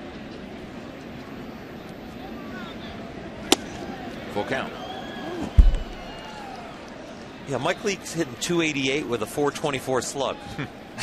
Couple doubles, couple home runs. And when you watch him hit, it's not a fluke. It's not a one-year wonder. He can do that.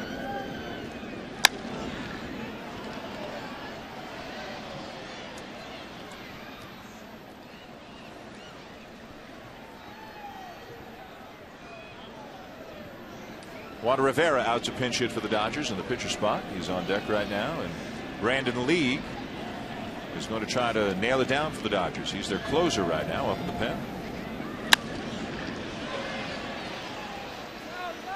Another ball out of play.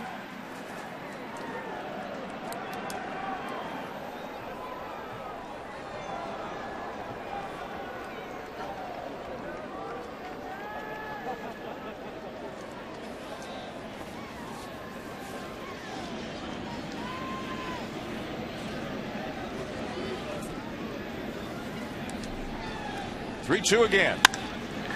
And a ball ripped to right center field. And that will snap the 0 for 30 for A.J. Ellis. And he's got himself a double. Come out.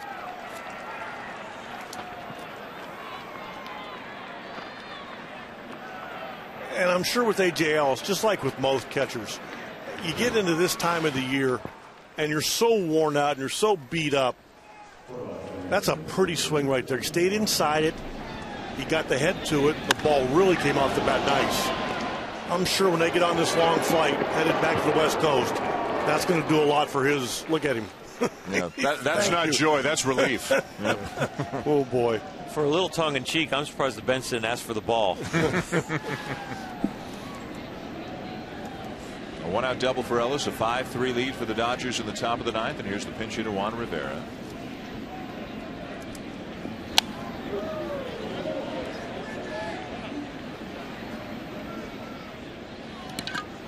The Dodgers will fly west after the game, start a series in San Diego Tuesday, and then play at home against Colorado and San Francisco to wrap up the regular season. Don Mattingly's team on the outside looking in right now, needing to get hot and get some help in the last week and a half.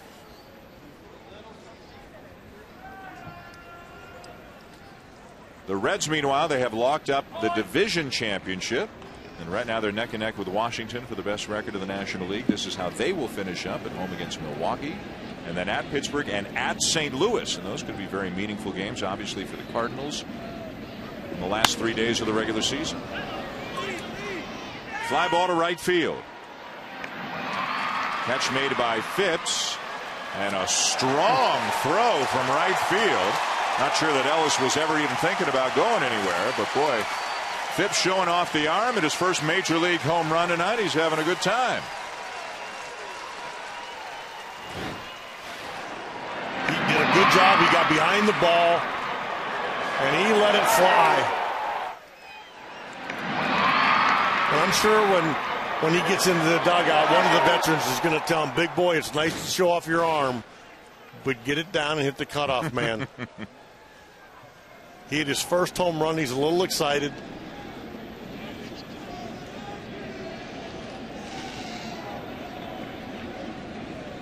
Two down in the inning, and here's Mark Ellis, 1 for 4, had an RBI double his last time up. You said the Reds end up in St. Louis, right? Yeah. You think they'll stay there and wait to see? Well, this is one of the tricky parts. If it's Atlanta playing St. Louis on a Friday, then theoretically Cincinnati could be back in St. Louis to start the division series on Sunday. Yeah, the last game's on a Friday.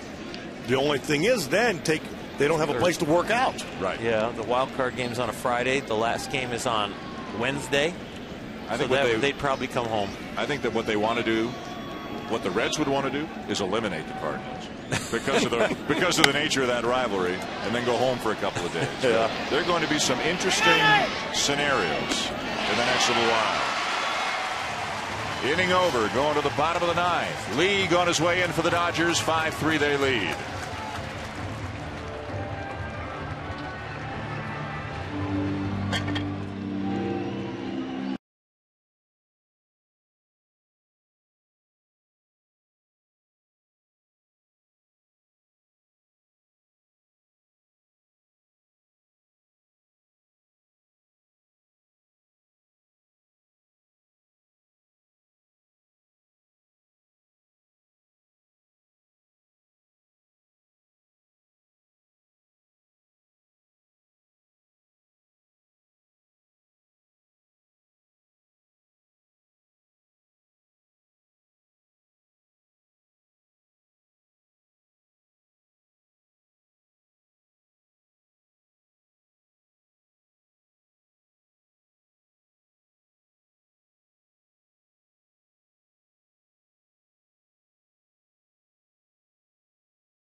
Adjacent to the ballpark here in Cincinnati, the beautiful Cincinnati Reds Hall of Fame. They've got a lot to show off. 5 World Series championships. A lot to commemorate, of course, the back-to-back World Series championships from the Big Red Machine in 75, 76. Sparky Anderson, the Hall of Fame manager. And they're hoping to add to their history and their legacy here in 2012. They are the champs of the National League Central Division and on their way to the postseason. All that remains to be seen is where they finish, who they play, and hopefully how quickly Dusty Baker gets back. Dusty, thinking of you and hoping you're back Tuesday when the Reds play their next game. Dusty out with an irregular heartbeat. Chris Spire filling in as the interim manager for the 5th consecutive game. Bottom of 9, Brandon Lee, the closer recently for the Dodgers. And he's pitched very well for the Dodgers, allowing just 1 run in his last 16 appearances. And Dan, there's not a right-hand hitter that's faced Brandon Lee that's ever left the batter's box feeling comfortable. He is absolutely filthy versus right-hand hitters.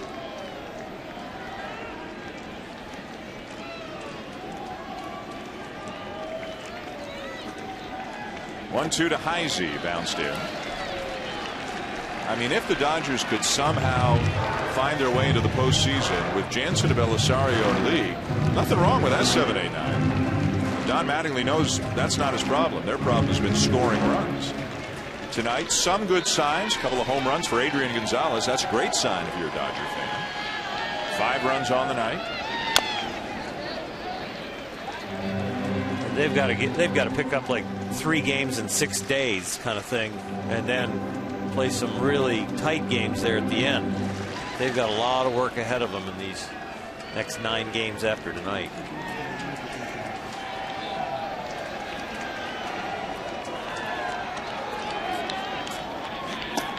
Full count.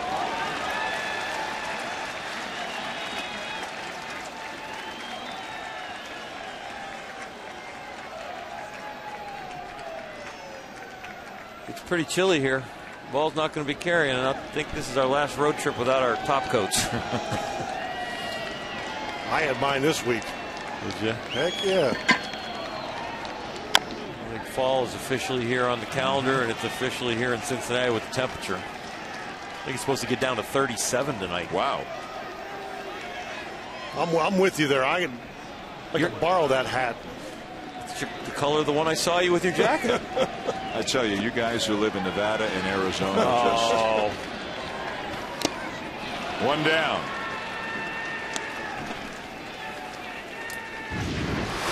Adrian Gonzalez, who hadn't homered in 25 games, back to his first at bat as a Dodger in late August, hit not 1, but 2 home runs in this game tonight. Both solo shots. Adrian Gonzalez is tonight's Chevrolet player of the game. Those 2 pitches show you why he's such a great hitter. The high fastball and the high breaking ball, and one he pulls and the other he goes oppo. One's hard, one's off speed. But a lot of left-handed hitters not very good at hitting the high ball, and Adrian hits them all.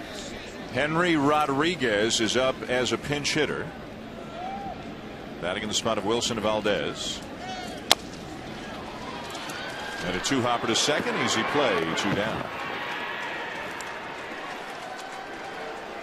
Almost 33,000 here tonight on this cool Sunday night on Fan Appreciation Night here in Cincinnati.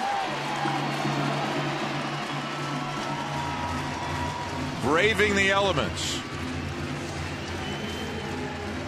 Tito, that's got you written all over it. You got, what do they say, Liv Moss? That might be a little bit too Moss. I was just going to say, that guy lived a little too Moss. That's Liv Mucho. Joey Votto. Don't forget a doubleheader Wednesday, 7 Eastern on ESPN2. The Nationals and the Phillies, 8 Eastern on ESPN. The A's and the Rangers. At least 2 more games a week from Wednesday on the last day of the regular season. More if more are of significance on the last day of the season. Baseball tonight all the way through the rest of the season and through the playoffs and every postseason game on ESPN radio as well. And a lot to still be decided in the next week and a half.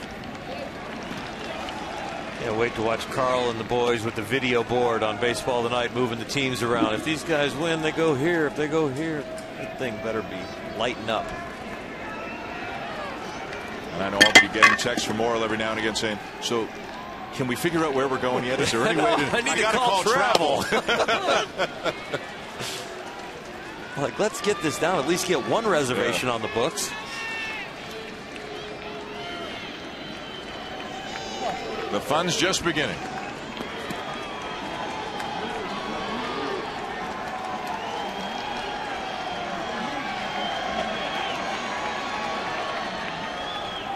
Full count. Joey Votto will make you throw strikes.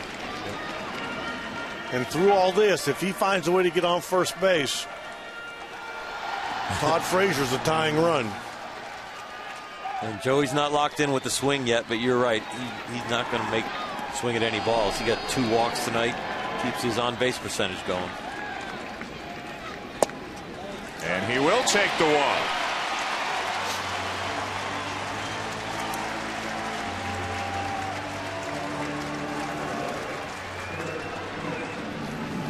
That wave is play behind him at first.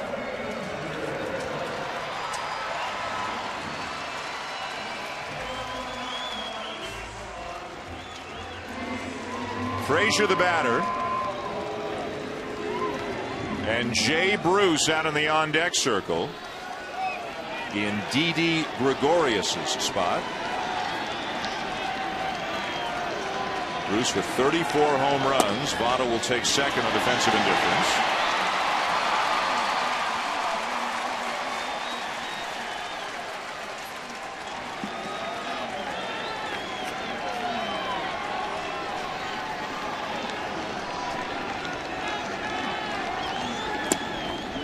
Just missed, ball 2. Boy, if you're in the Dodger dugout, this is getting entirely too close. Don Mattingly's doing more and more pacing.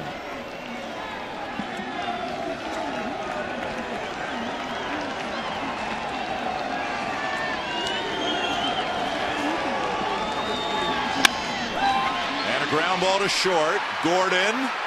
Wide throw, but the tag applied by Gonzalez, and the Dodgers will win it.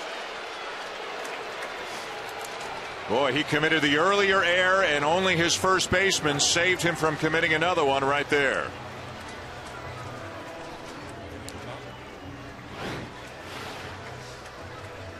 I tell you what, I think it's getting in the kid's head. He took a lot of time there. He almost wanted to walk it over there, and then he kind of aimed it, and Adrian Gonzalez saved him. And right after the play, Adrian Gonzalez did one more thing. He ran over to D, and he goes, "Let's cheer. Come on, we won. Forget about it already." Adrian went sprinting right to the middle of the diamond, saw D kind of pouting and holding his head down, and he said, "Come on, big guy, we'll be all right." They get a desperately needed win. With the Cardinals and Brewers winning earlier today, the Dodgers are once again 3 back of the Cardinals for the second wild card spot of the National League. 5 gritty innings from Clayton Kershaw tonight. The Dodgers beat the Reds 5-3. Sports Center is next here on ESPN. For Terry Francona, Oral Hershiser, Buster Olney, and our entire ESPN crew, thanks for watching all season long. I'm Dan Schulman saying so long from Great American Ballpark.